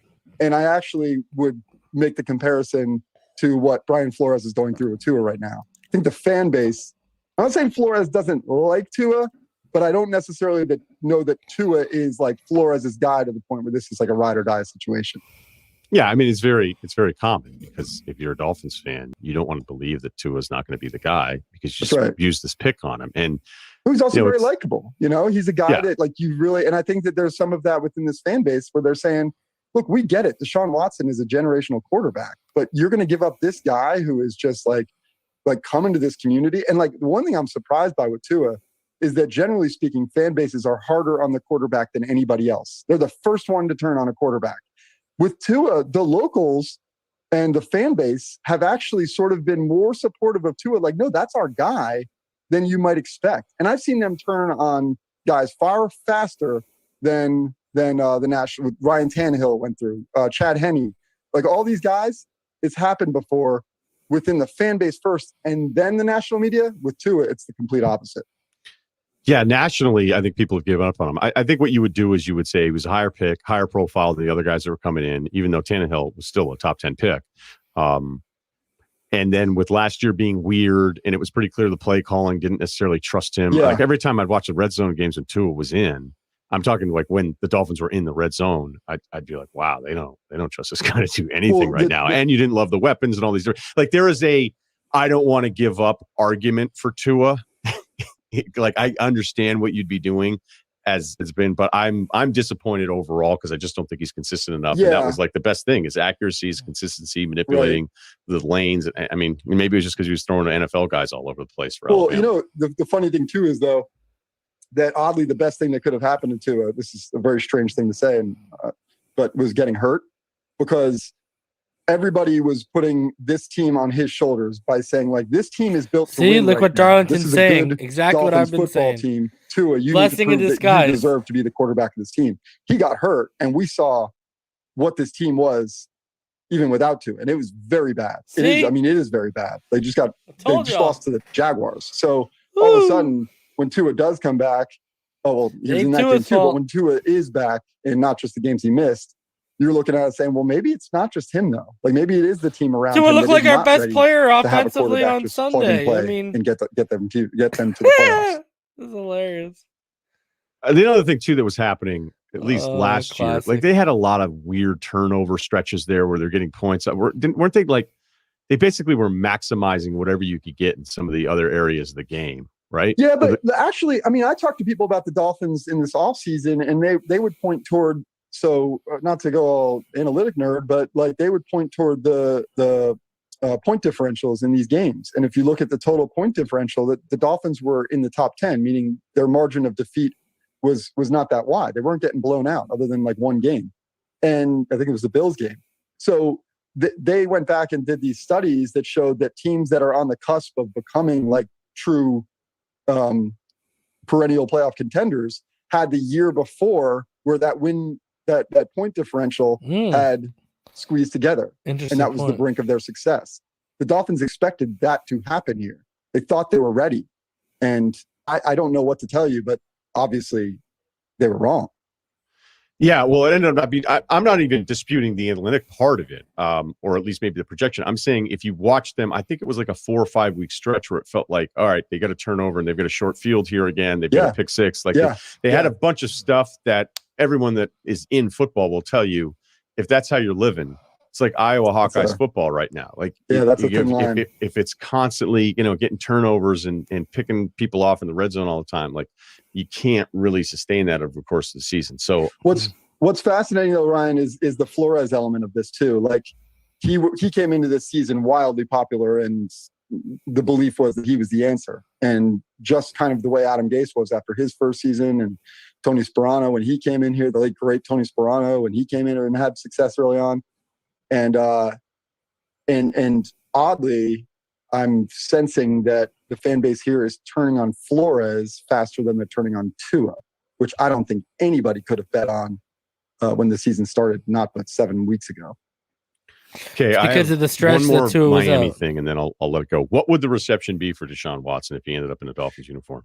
Dude, I think there's a lot of ire being directed toward the potential of the trade, but I'm sorry, man. When you bring a top 5 quarterback in, everybody forgets immediately. Maybe I'm just too jaded by everything that I've seen, but it's like the guy can be, and I'm not saying this about Deshaun, but you can have a total asshole that a team hates. The second he signs with your team, now he's my asshole. Right. And I mean, I think that happens. See it in hockey all the time. So often. So, I mean, you're going to bring a generational quarterback in as soon as his legal issues as soon as he settles winning those cures and is everything, accountable for whatever he did or whatever he didn't do. Winning cures and everything. Base embraces him with open arms. Yeah. I would agree. It's true. I think that's exactly what will happen. I would agree with that. All right, I'm going to drop the link. I'll open it up for a little bit to you guys. All right. I got about like a half hour, so I'll open it up to you guys. So you guys can give me your predictions, your thoughts. A lot of to unpack there with that Jeff Darlington thing, talking about from what he's talked about, and he kind of politely said he didn't want to bash some of the sources, but that he's been hearing that it's more of a front office thing, which makes sense because Ross turning to his front office. But then again, yet another person, Omar, now Omar's talked about this, but yet another person that's kind of come out and said Flores isn't as liked as people think, and him and Tua it's not as peachy keen as people think it to be, which I've been telling y'all for quite some time now. So and some of the reasons might surprise you, and the bomb that I keep teasing y'all with directly does with the Tua Tagovailoa and the Flores relationship. And this is back when Flores had a lot more support than he does right now. And I was telling people this would make people, especially Flores supporters, look at him a different way. And this would make Tua supporters turn on Flores supporters. So, I mean, I know for a fact that their relationship is not as hunky-dory as they try to perceive. I mean, I told y'all, Flores lied to all y'all in the offseason when he said they went out to lunch. That never happened. So, I mean, now, hey, if it's gotta take someone up there on a national platform to give me credibility because y'all didn't want to believe me, cool, I'll live with that. Florida born, what's good, homie? Not much, man. I can't take this Watson stuff. My heart can't take it, bro. Like, it's stressing me out. But I'm in the hole with Pyro. Like I feel like Tua's gonna do good. Like, ball, throw the ball all over the field. But the coaching staff is gonna find a way to screw this into the ground. Bro, I'm a diehard Dolphin fan. I'm still gonna. Hey, I got rid of the Eagles as my second team. I'll take whatever team Tua goes to as my second team. I'm cool with that because people got to realize my evaluation and my adoration for that player was far before he was from a Dolphin, and it will far continue to when he's not a Dolphin. But as long as he doesn't beat us or cost us a Super Bowl or a playoff game, I'm cool. You know what I mean? Oh man, when you brought up him with New Orleans, bro, I just think Super Bowl. Buddy. Like, if he were to go there, bro, oh my god. Like here's my thing. They've given you the blueprint. It was already in there with Tannehill, build a line and run the football. Yes. They've given you the blueprint. Like okay, Tua has more velocity. Tua has a stronger arm, but the same type of limitations they try to put on Tua, Drew Brees had. So why not go and copy the exact same formula? One of the things is create space for your receivers, get them in open space, build your offensive line, and whether it's been Reggie Bush and such to now Alvin Kamara, have consistent running backs who can catch out of the backfield and can beat 3 down backs if you need them to be. I mean, why not follow that? Alvin? Like, this isn't rocket science. Like, guys on YouTube are figuring this out. You know what I mean? What's up, Logan? What's going on? What's on your mind, bro? By the way, Florida born, what do you think? Score prediction. I can't even think of one, bro. I'm not even gonna lie to you. Like, I'm so flabbergasted still over the Jacksonville. But I just want to say, Logan, like when you was talking about venting to your wife, like I was the same way, and my wife just looked at me like, I don't give a shit. Yeah, okay. give me score predictions, boys. Dude. The back room's full. I'm bringing y'all up one by one. 38-31, Atlanta wins. Dang. And that's the first time I've predicted Dolphins losing. Tua is throwing for 300 if we're scoring that many points. We ain't running to get 31 points. Logan, what do you got? I got 31-28 Falcons because we don't use our kicker. So we're just going to score like 4 touchdowns. It's all good. It's all good. But pessimistic pyro motherfuckers. Tyler, what's going on? Hey, what's up? Not too much. Think you got a bit of a lag. Yeah, my Wi-Fi has been acting stupid today. I don't know what the hell's going on. Can you hear me? Yeah, we can hear you. Turn on your avatar. Like if you turn off your camera and just go to your avatar, it's going to help your audio probably. Now talk. Hello. There you go. What's going on? Nothing. Life. Yeah, watching everything crumble in Miami.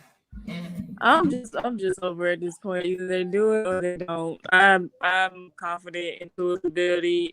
It's how come the other teams can know how to build a team except Miami Dolphins. I don't get it. I don't. It's Miami Dolphins. If this is a disaster, I feel like that's when they make the move. Honestly, I wouldn't be surprised if the Saints see this as history repeating itself and grab him and do the same damn thing they did with Breeze. I would not be surprised. No, that's the life of being a Dolphin fan. Welcome to it. Yo, Dylan, what's going on, bro? Chilling.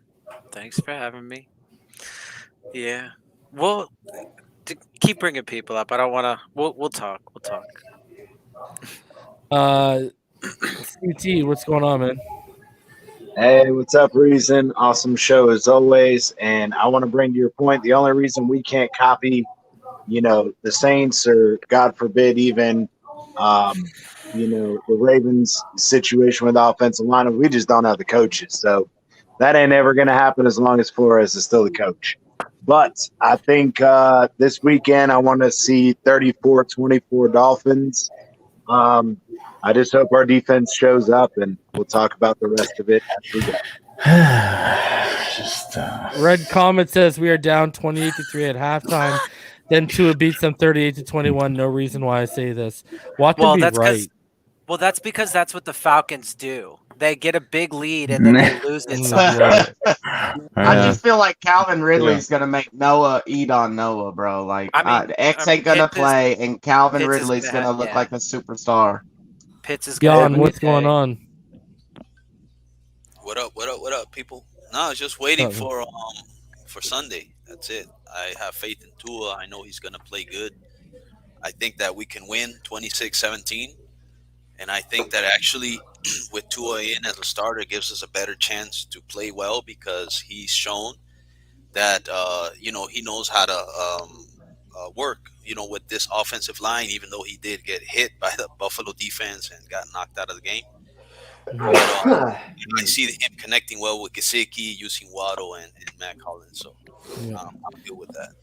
Hey, man, what's going on, buddy? What's going on, everybody? Z-Man from...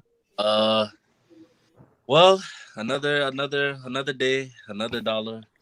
Dolphins doing Dolphins things. Yeah.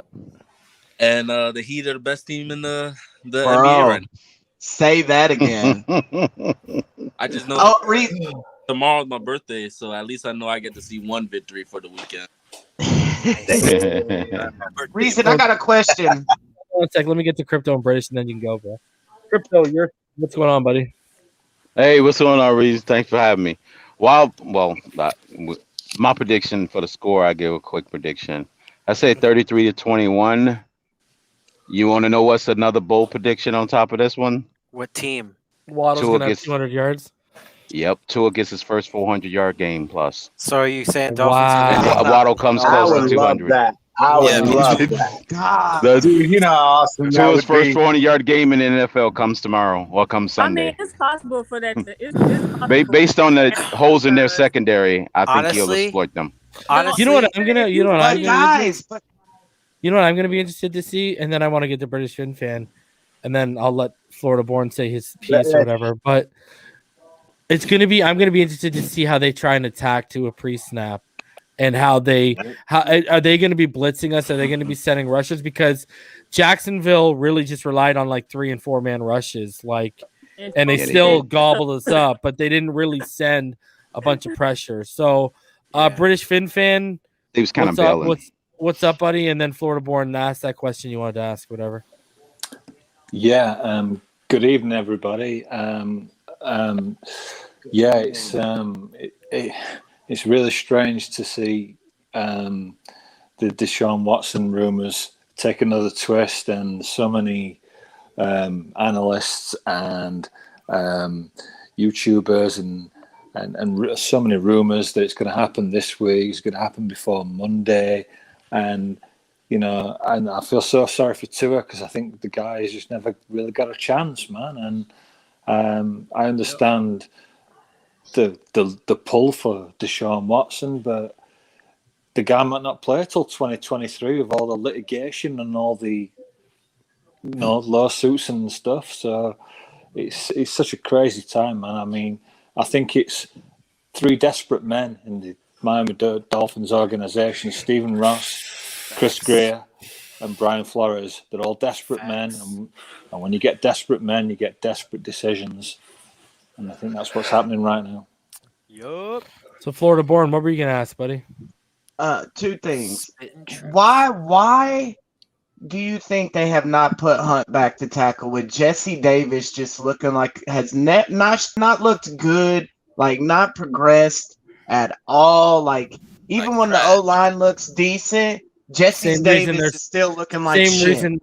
Same reason they were stubborn with Austin Jackson, that left tackle. Yeah, but even at left guard, he's still struggling, and they still got his ass in there, and they're not going to take him out, which sucks. Because But look, like, just like Reason said, they're only rushing 3, and it's the D ends getting there because our tackles are shit. Florida, you just gotta deal with the fact that they're Now not you know gonna make any meaningful changes, bro. You know what's crazy? You went from Jackson and Eichenberger, Jackson and Davis to being beat, and then you had whoever in the interior, but Tua could usually step up, to now Eichenberg and Davis get beat, but now Jackson gets beat in the interior, so he can't even step up. Like, yeah, no, that's what I was going to say. You went from creating 2 holes to 3 by moving Jackson into the left guard. Bro, Like, they're not gonna. Oh my God! Gonna All make because you it just in- can't live with sitting him on the bench. I really say. I really believe you're gonna see Tua running more. Show me what Robert Jones has. I would rather see what That Robert scares Jones me. has. Greg Little. Yep. Nah, I don't want Greg Little. Nah, I don't want Greg No, Little. but Robert Jones was apparently one of, like, according to Omar and all these people out here that were at Preseason. training camp every day. He was one of our best guys. And then we saw him in the preseason. He was actually quite good in the preseason when we got to see him in games. So Trucking fools. yeah, show me or if Dieter comes back, get Jackson's ass out of there and put Dieter at left guard. I really believe Tua's going to be running the ball more because that Jaguars game. I think he's starting. No, but like here's the thing. I mean, that gives. Hey, he knows how to slide now, so I'm fine with it. Go ahead. But here's the thing, though. He did master that a little bit. That gives defense something else to like prepare for. They'll know that he ain't a statue back there. Yeah, which he never was. Yeah. Now that he's more healthier, he does look a little bit more just like faster I too. hate people. Okay, this is what I've always said about Tua. It's just people try to say he has the weakest arm in the NFL. Oh my God! Hold on. No. First of all, you can't even judge last year because he was throwing all upper body, wasn't even using his lower half. But if you actually watched him coming in, based off what I watched when he was at full health and what I've seen this year, he is like. I look at like 3 tiers in the NFL in terms of arm strength, and I would put him like he's in the lower half of the 2nd tier. That's where I put him. Like 3rd tier is like Joe Burrow, like dome arms, guys who like that they got no zip, and then obviously 1st tier is like Justin Herbert's and Josh Allen's and Aaron Rodgers and Mahomes. I'm not talking about power. Kyler Murray. I'm talking about power, like velocity and like arm strength. I'm not talking about arm talent. And he displayed some good arm strength in the Jazz game. That first play. I'm telling you, I know what his problem is. I know what his problem is. I know why he loses velocity when he throws downfield. It's because he focuses so much on touch. Yeah. Yeah, that's like that overthrow. You know why he overthrew that to Mac Hollins when he scrambled up and he had him open? He overtouched that football. Like he wants to make every pass. Did you see the ball? It wasn't even straight. It was like curved and like went in the air, like because he overtouched it. That's what he tries to make every pass catchable for these wide receivers. But I also think gotta like boom, just drop it. It's like I admire that. But it's like which makes me think he overthought it. Yeah, but see, I think that's part of it, but it's also limited reps and the fact that last year and even in the Patriots game, he was running for his life. He wasn't running and trying to make a play. I can tell the way the ball was in the air. It had nothing to do with reps. That was touch. The ball literally was through the air sideways. That tells me he overtouched it. That's what that tells me. And I think last year, so I know he can do it. I think that right you're now, not trying to put anything on it. You just drop it. He was just trying to like touch it in there, and it's like, bro, just drop it over, like raindrop it. I think you could see in this Jags game too. Like a lot of people say that he should be able to elevate the team all by his little lonesome. He elevated the offensive line. Well, and that's actually what I was gonna say though.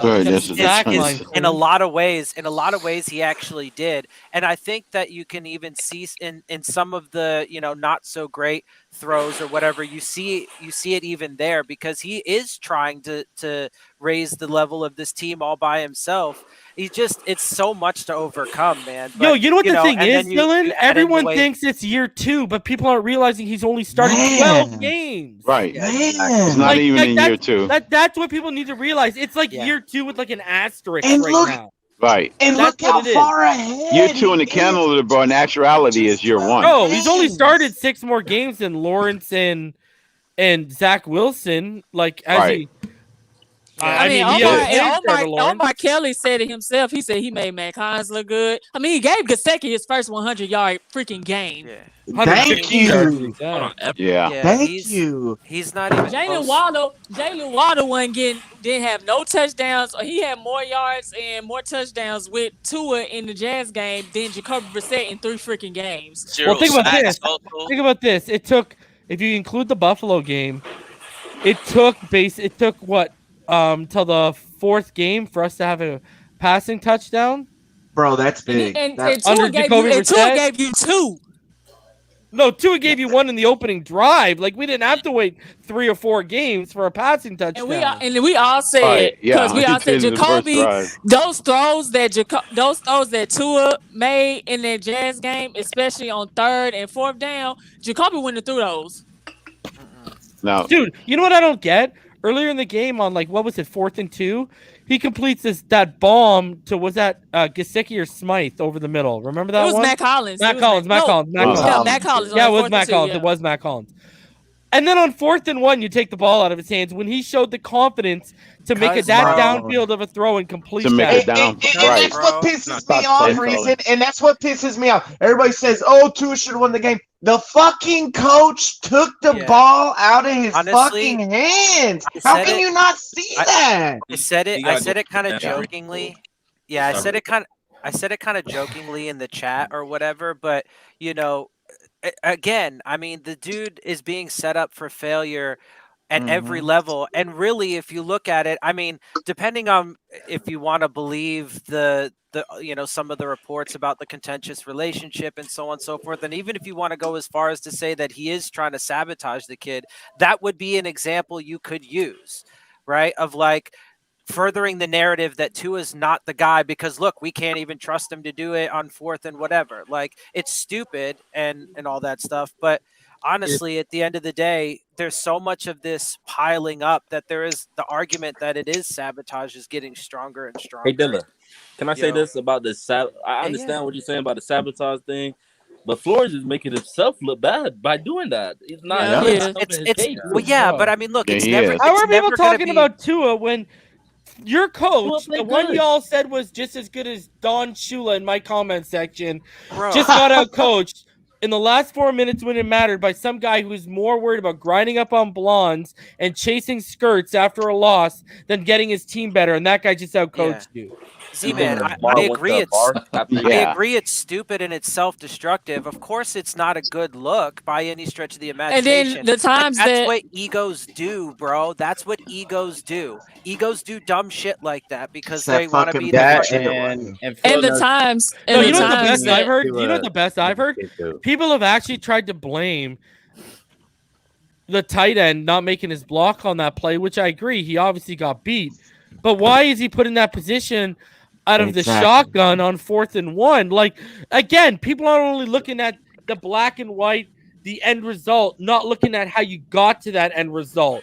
That's the problem. The context of that play, there's context to that play that needs to be understood. And then that bad play call is compounded by terrible challenges and then a timeout that takes them out of Hail Mary formation to a play they've been practicing for weeks that gets them into a situation to kick a field goal on you, and you now can't ice that kicker. You know, you should be smart enough as a coach. Sorry, British. Just real quick, you should be smart enough as a coach too to tell your dudes not to touch the guy, especially on defense where that's your side of the ball. Like I thought that's what he took the timeout for, bro. That's what I thought he called the timeout for. Like, what the hell did you tell them during the timeout that they didn't come away with that as the number one priority? He didn't tell him anything. Why did you even take the timeout? Make sure the clock expire when you're in bounds. They just had a little water break. They didn't go over there and talk about anything. The thing that looking at today. Yeah.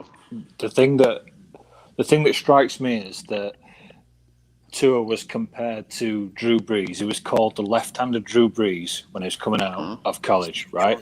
So look what they did with Drew Brees. They give him an offensive line. They give him a fucking running back, man. They give him Reggie Bush. They gave him the ones that came after that. And look at Drew Brees, who didn't have a strong arm, but how many deep passes in his career did Drew Brees just bomb down the field to Michael Thomas and all the other guys there?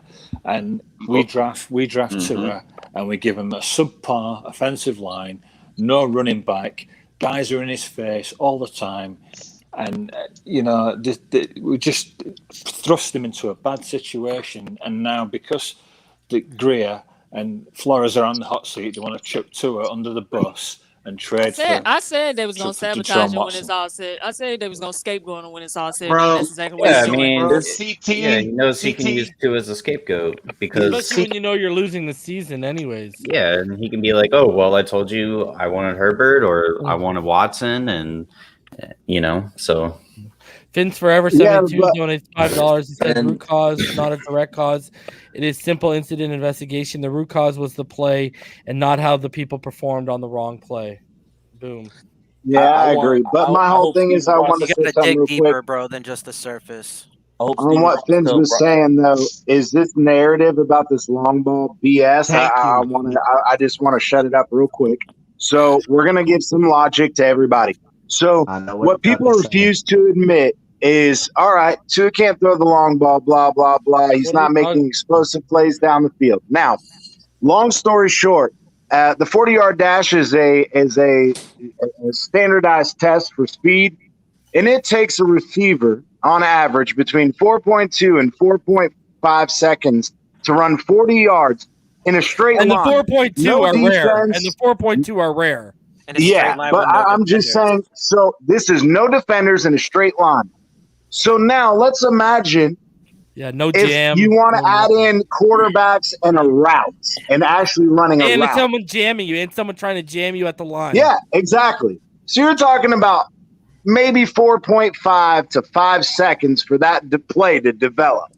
Especially if it's like a post. When consistently, but when consistently, please anyone tell me, when have we, for more than 5 plays in a row, had more than 4 seconds for Tua to throw? Since he became our starting I've had 3 seconds to throw. The only time that happened, the only time he had that time was his rookie year against the damn Bengals.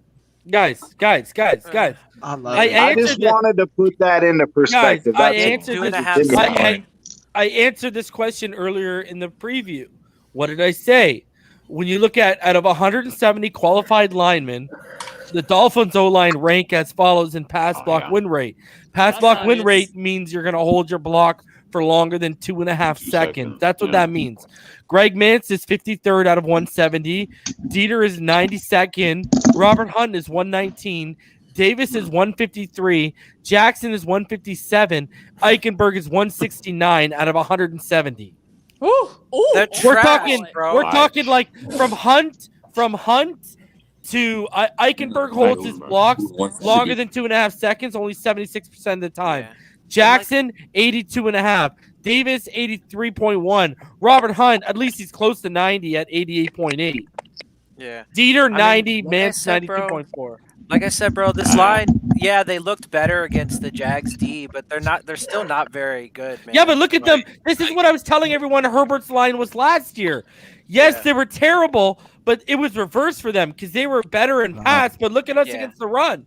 Liam Eichenberg out of 163, he's 25th. Davis is 36th. 37th is Jackson. 44 is Hunt.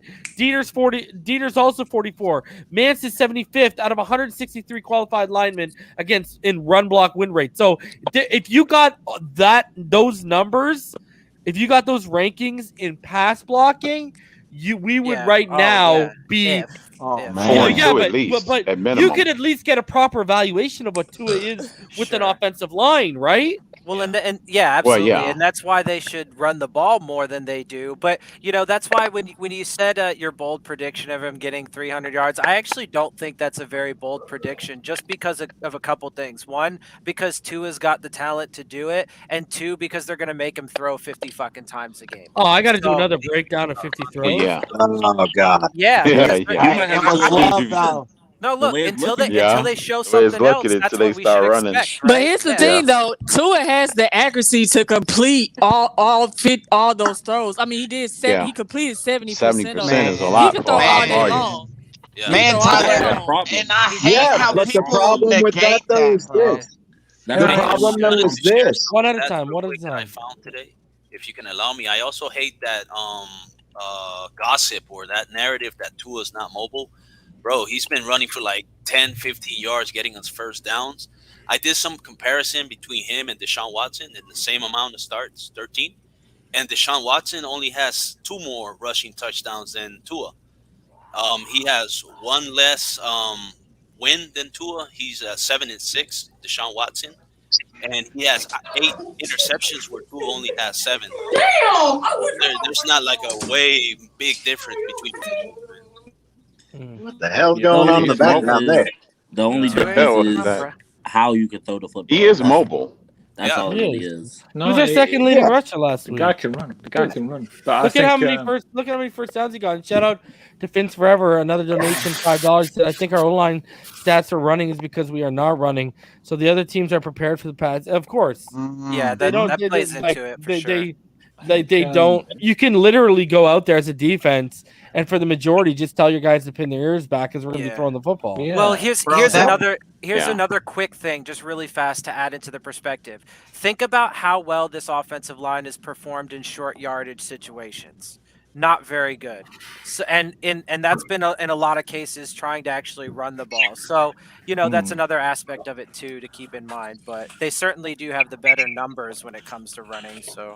Yeah, but what kills me is get a running back. Like, why is it so hard for them to like prioritizing? That's how they prioritize. Well, you can ask the same thing for linebackers. Why the hell is it so hard for them to get that right? They don't care about the run, bro. Coach, like that's what blows me too. They don't care about the run on either side of the ball. But what I was trying to say is okay. It's obvious they don't care about the run, but the problem is if you're going to make that decision and say, okay, running's not a priority for us, and your offensive line can't let plays develop down the field, then as we have all been talking, including Reason, you have to manufacture space so that there is space in that time frame, that short time frame that your O-line is giving him to throw the ball. But they can't do that either. So it's like they're literally it's not even that, but it's just they want overall, it to be their strength, but it's not because the offensive line can't give them protection and because they don't know how to draw up plays and schemes properly. They wanted it to be, and they preached to us that, oh man, the pass was really going to open up the run game this year, guys. Well, how's that working out for you? Man, I'm telling you, it's because they can't design. So they haven't had a fucking passing game. Give them right. Well, one of the biggest criticisms of the Fins is that they let players go and they go somewhere else and they play better. Now, examples of this Reason was saying it in a couple of shows back.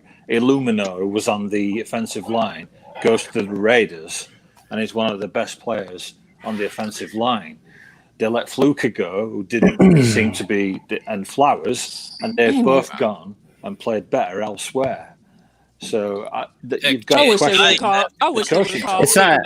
It's not just that either. It's also our draft picks. It's like, all right, we drafted QB. The other QB that gets drafted later does better. Same with the defensive end. Same with the tackles. Charles Harris too. Man. Look at Charles Harris. But then we passed on TJ Watt, right? Like. And Atlanta and getting rid of goes on and McKinney and all this shit. Billy Price. I mean, if they would have, improving it, but then he'll get a sack, and then you got Rousseau getting a tip pass interception. It's just like that's evaluation and development. It's just irritating. I really do think like you always think about if they did call DJ Fluker back to replace Jason Davis, like. Irving, I just put you on timeout for That'd be something. trolling for 5 minutes. Take that, I'm just like reading what he's saying. I'm just like, man, dude. I hope he's just kidding. I don't know. No, I really think I'm just fucking with him. I just want to know. Irvin's giving Take us it easy, shit. bro. He's trolling. I know he is. That's sure my he's trolling. that's just my way of No. trolling him I back. wasn't saying to you. I was saying somebody said they didn't know if he was kidding or not. And I was like, nah, he's kidding, but Reginald's he's like, just being a troll. That's all. Reginald's like, oh shit. Irving got sent to the corner. You know what else that bothers me? Is Josh, keep it up. Josh, you're sent to the corner too, even though I know you're trolling. You know what, though? I gotta be fair. Yeah. Yep. You know Nose on the wall. No top. No what? If, the number one thing that bothers Go me stand in the corner, Blair Witch style, guys. about this whole Yeah, nose on the wall. Yeah, go ahead, Logan. yeah, the number one thing that bothers me about this whole Watson thing is like everybody's got to act like there ain't nothing going on in this personal life right now that could potentially ruin this franchise for years if it goes south. Just if. Like, what's the point of bringing him here before November 2nd? He's not going to save our season. Desperation. Just wait. Just wait. Just wait. And it won't even be back. But Logan, you're operating with a sane head, my dude. You're just hiring a mercenary. No, I'm hearing a bunch of people everywhere, and they just they're pretending like this isn't a big deal. Like, it is a big deal what he's going through. This isn't gonna go away. You're operating with a sane head, my dude. We have literally, just Arizona wrote the book on how to not treat a quarterback you draft in the top 10 overall. We literally said, "Hey, hold my beer. Watch us rewrite that book." Yeah, we said, hold the keg, bro. And I know Tua. It has nothing to do with Tua. It's and I know Tua won't do it. What are we doing? And I know Tua won't do it. But if it were me and they drafted him, they traded for him while I'm there, I'm like, okay, well, he could play. I'm sitting my ass down. Either trade me or I'm not playing. Yeah, you know what I'm waiting for? I'm waiting for the team report. I'm waiting for the report to come out. Sources say Tagovailoa knocked out Brian Flores at Dolphins practice today. We clown. Look, here's the thing, we clown on Tua's father, but he saw the vibes from the get-go. Yeah, I know, bro. Yeah, he did, didn't he? Yeah. You know what's really sad though? Tua his whole What's up, career. Joel? Go ahead, Joel. I was just saying, Tua his whole career has had to look over his shoulder, bro. He had to look over at Fitz last season. Now this season, every week he's hearing about Deshaun Watson rumors. It's just like, even though he ain't on the team. You know what's kind of crazy, Joel? I was kind of thinking about this. If you look at him in Alabama, he was always the golden boy. He was always praised. And then look at the adversity he's had in terms of some portion of the fan base, people in the organization questioning him. But look at how he's actually handled it. The same way he handled that interception on Sunday and that responsive drive. He just responds professionally and goes out and better than me. plays his game. Yeah. Here's the thing. If that was Aaron Rodgers, Aaron Rodgers would have lost his shit by now. Oh yeah, he would have called the organization out. Been like, "What the fuck are you doing?" Yeah, blah blah and I'm blah. talking about- But he's just too humble for that, man. Aaron He's too Rodgers, the humble. only He's reason too why good of a kid for Aaron that. Rodgers, the only reason he didn't talk shit in his early years because it was Brett Favre. Okay, Yeah. I He's still behind Brett. But you mentioned a good point there, Reason. So when we take Tua at number 5, you bring in Tua in, so you want to support Tua and you want to build your team around Tua. Who's the next pick after Tua? Fucking Austin Jackson, man. What the fuck? You know what? I questioned that. Not only did I not like the prospect, I'm like, why are we taking a left tackle so high when we need a right tackle in this situation? Wrong blind side, guys. Did you not know? Again, man, in 2019, Surprised me if they didn't. In 2019, when you knew you were going to suck because you're intentionally tanking the season, why even go after Josh Rosen? Why? Exactly. Why? Why take the fucking chance when he's not going to work out for you and you know that Tua is going to be the dude you're getting in 2020 when instead you could have fucking Chad taken O'Shea, Flores' boy, convinced Flores and Greer, I can make this offense work with that guy. I mean, it's been a fucking clown show from Jump Street, bro. Yeah. And how many Go running out the backs road. did we And pass up? I know y'all heard what Louis Riddick said. It kind of makes me. It 110%. kind of makes me believe too. Like if Louis Riddick was the GM, That needs to be if he on was the the team. GM of the Dolphins, Did I play that? Yeah. Let's Yeah. play what I'm Louis Riddick actually said gonna here. be right back. Just a second. Bro, Louis Riddick is my spirit animal. he need to be GM. That's the one that would give Tua all the opportunity in the world. Yeah. Meanwhile, Chris Carter. You know what's crazy? He basically was saying, Callie, what I've been saying the whole time.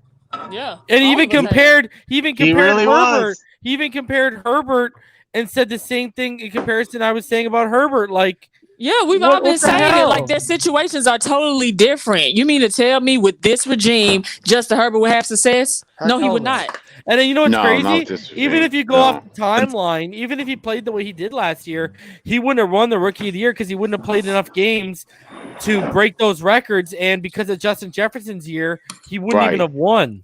He wouldn't have a lot of attempts because they didn't let Tua throw the ball like that. Yeah, but a lot of people are also forgetting he wouldn't have seen the field if the training staff didn't put a first freaking 6 golf games, tee right. in fucking dude's Yeah, lung. no, I'm just saying what he would have been here was. I'm just saying in general. But we're just talking about his situation here. Like Right. he wouldn't have His got any playing time. Fitz would have started the first 6 games, so he wouldn't even have had played enough. Herbert would have been. Yeah, that's what I was saying. In his situation, had Tyrod Taylor not got fucked up, he wouldn't have been out there. Period. Yeah, I'm not going to. He may have been out there. He performed when they 8-10 called games on into him, the season. so I'm not going to. Reason you Whatever. confident about tomorrow? I mean, about Sunday. I meant. I think we're going to win, bro. He predicted a win. Yeah. I feel like if you let what's Tua your throw the ball confidence the same level, amount of though? times, you have a chance to score. Here's what Louis Riddick said, and this is what Cali Girl was referring to in case some of you guys did not know. Omar Kelly actually shared it. So tell me you guys can hear this when I start playing this shit. When he's going to be available. You have You're good. All right. Yeah, you're good. All right. Again linked to a potential trade with Miami. So what makes more sense, acquiring Watson or keeping Tua? Look at his face. I don't see how right now it makes any sense for the acquiring team or as an acquiring team to go ahead and trade for a player who you have no idea when he's going to be available. You have none. That just seems grossly irresponsible to me. You know, on the and talk about Miami in particular, as far as Tua is concerned, look, I don't know how you pull the plug on a player right now that when you compare him, let's just say to a guy like Justin Herbert, the situations have been totally different.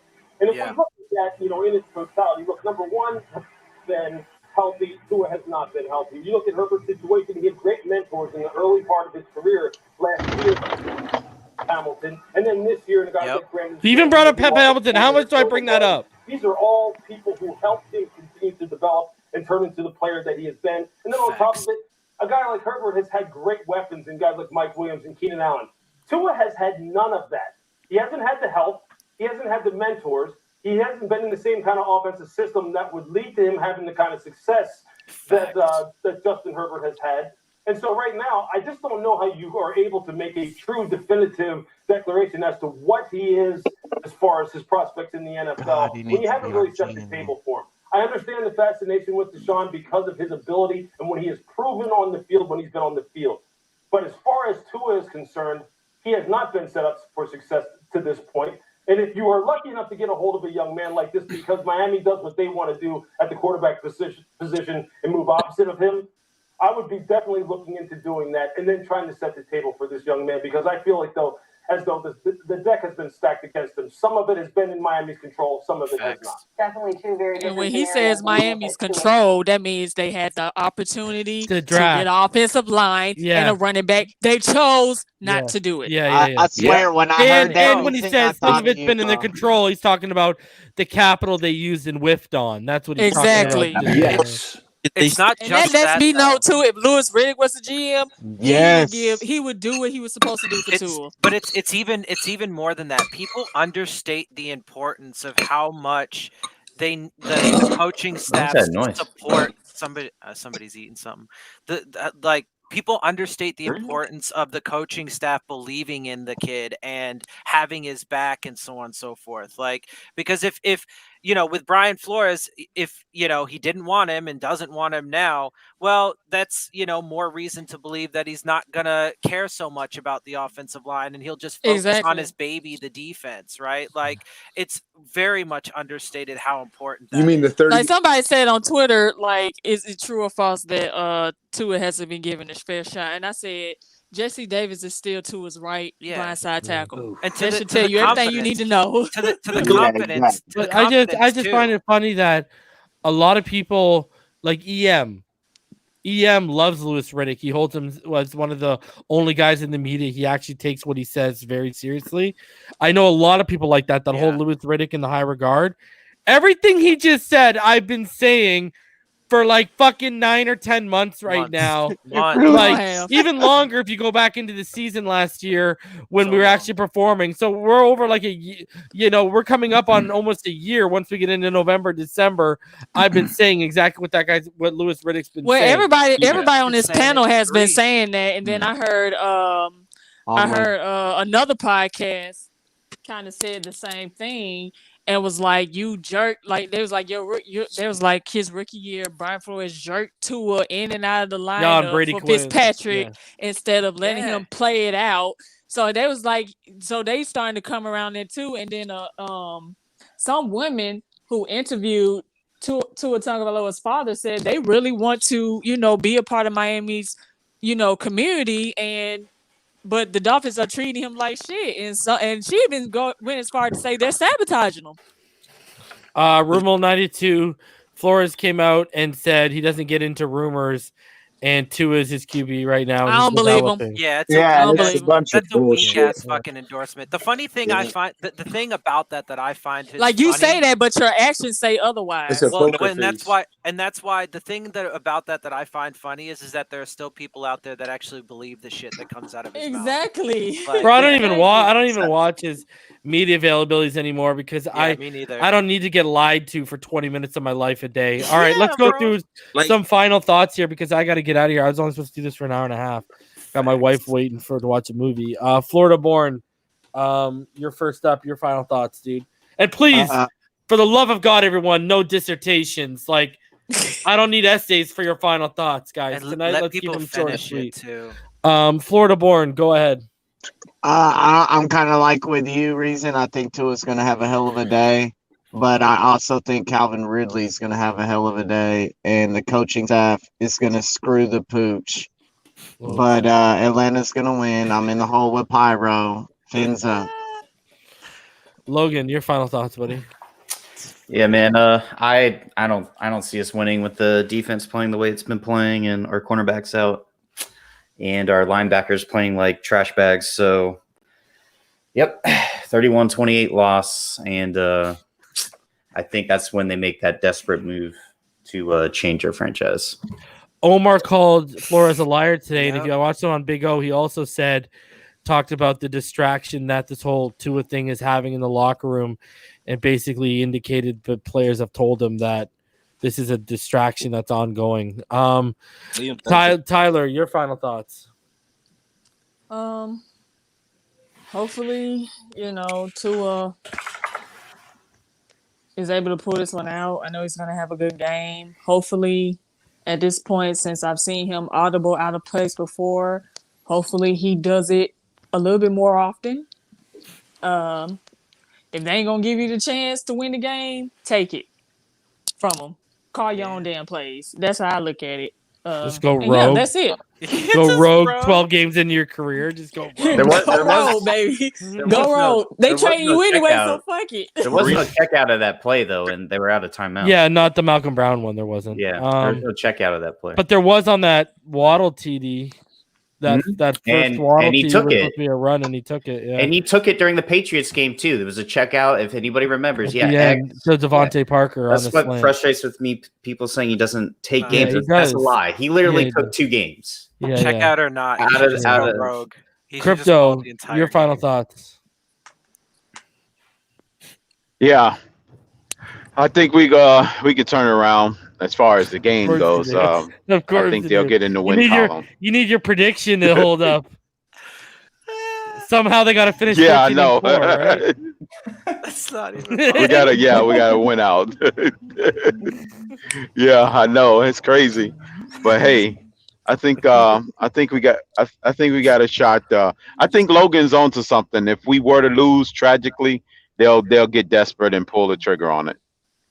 I don't even think we're going to lose tragically. I think Tua's going to play great, but they're still going to lose and they're going to freak out. So that's just the irony of my first game since we drafted Tua Tagovailoa, and I go for the Texans game, and Deshaun Watson is the fucking quarterback. Z-Man, your final thoughts? Fuck. I like Brian Flores as a person. I always root for black people to succeed. But man, he just making it so hard to root for you. Like, what are you doing? You know what? I'm gonna just leave it at that. Fins up.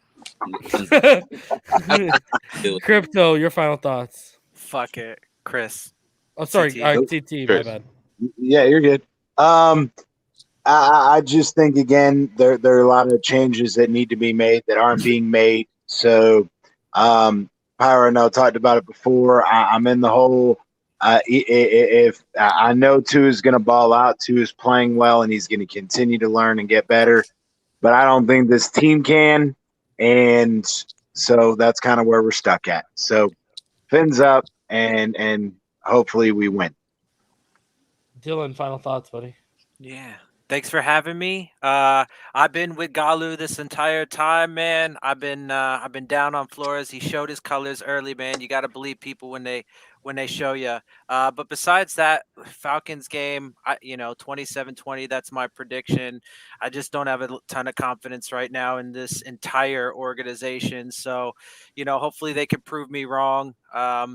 But we shall see in a couple days. Other than that, man, I hope the trade deadline comes without the desperation move. But I've been telling y'all that's my biggest fear. So we'll see. British Fin fan, your final thoughts, dude? Yeah, well, I'm just going to say I think that Tua is a victim of being a system quarterback. And I don't think he was drafted into the right system. And they knew what it was like at Alabama. They knew the system that was there, the RPOs, the wide receivers that they had there. They brought him into a system and they didn't support his strengths. And if they'd have drafted one of the other quarterbacks, then they may be able to have overcome that, but they didn't. They drafted Tua and they didn't give him the right tools. They didn't give him the right support. And now I think they are throwing Tua under the bus because of the record. So Greer and Flores are getting desperate. Even Stephen Ross, I think, is getting desperate. And I think Tua's the fall guy. And I'm not happy about it. And I'm sad about it. And I hope that, that if the Watson trade falls through, I hope that Tua balls out and shows them just exactly the quarterback he can be. And if he moves on, I hope he bites us in the ass, man. I hope he goes somewhere else and becomes the next Drew Brees. You know what I mean? But I hope we still succeed. I want Miami to succeed. But I love Tua, man, and I'm really sad, and I just want things to work out for the best for all parties. Ends up. Joel, your final thoughts? I mean, I don't even know how to follow that up. I'm kind of sad now, but I know. He looks like he's about to cry. No, I mean, I think we're gonna get a dub on Sunday. I think it's time for Flores, since he's this defensive genius, to start calling the defense and give Tua some support, bro. Like I think Tua's gonna throw for 3 touchdowns and we get a dub. I'm confident. All right, yeah, I think we get a dub too. So, I mean, I'll see y'all back here around 12:30 on Sunday. Open up to you guys. We'll talk about the inactives. We'll see how this goes. It'll be interesting to see if Xavier Howard and Byron Jones are good to go. So a lot of the teams announced players out today. Obviously, we didn't. So obviously game time decisions. But guys, only a few of us up here picked us to win. So I mean, every time I always pick them to win. Without our starting corners, Matt Ryan will eat against us. That's what my fear is. They need to start. So, Right. Yeah. and because I already fear He's the gonna first play and well. second level, Cordell Patterson's going to give us the work. Yeah. But guys, I'll Yeah. see y'all on Sunday. Fins up all day, everyone. Stay happy, Fins up. healthy, safe, and blessed. We'll see Hit the y'all. like button. Peace up. Hit the like button.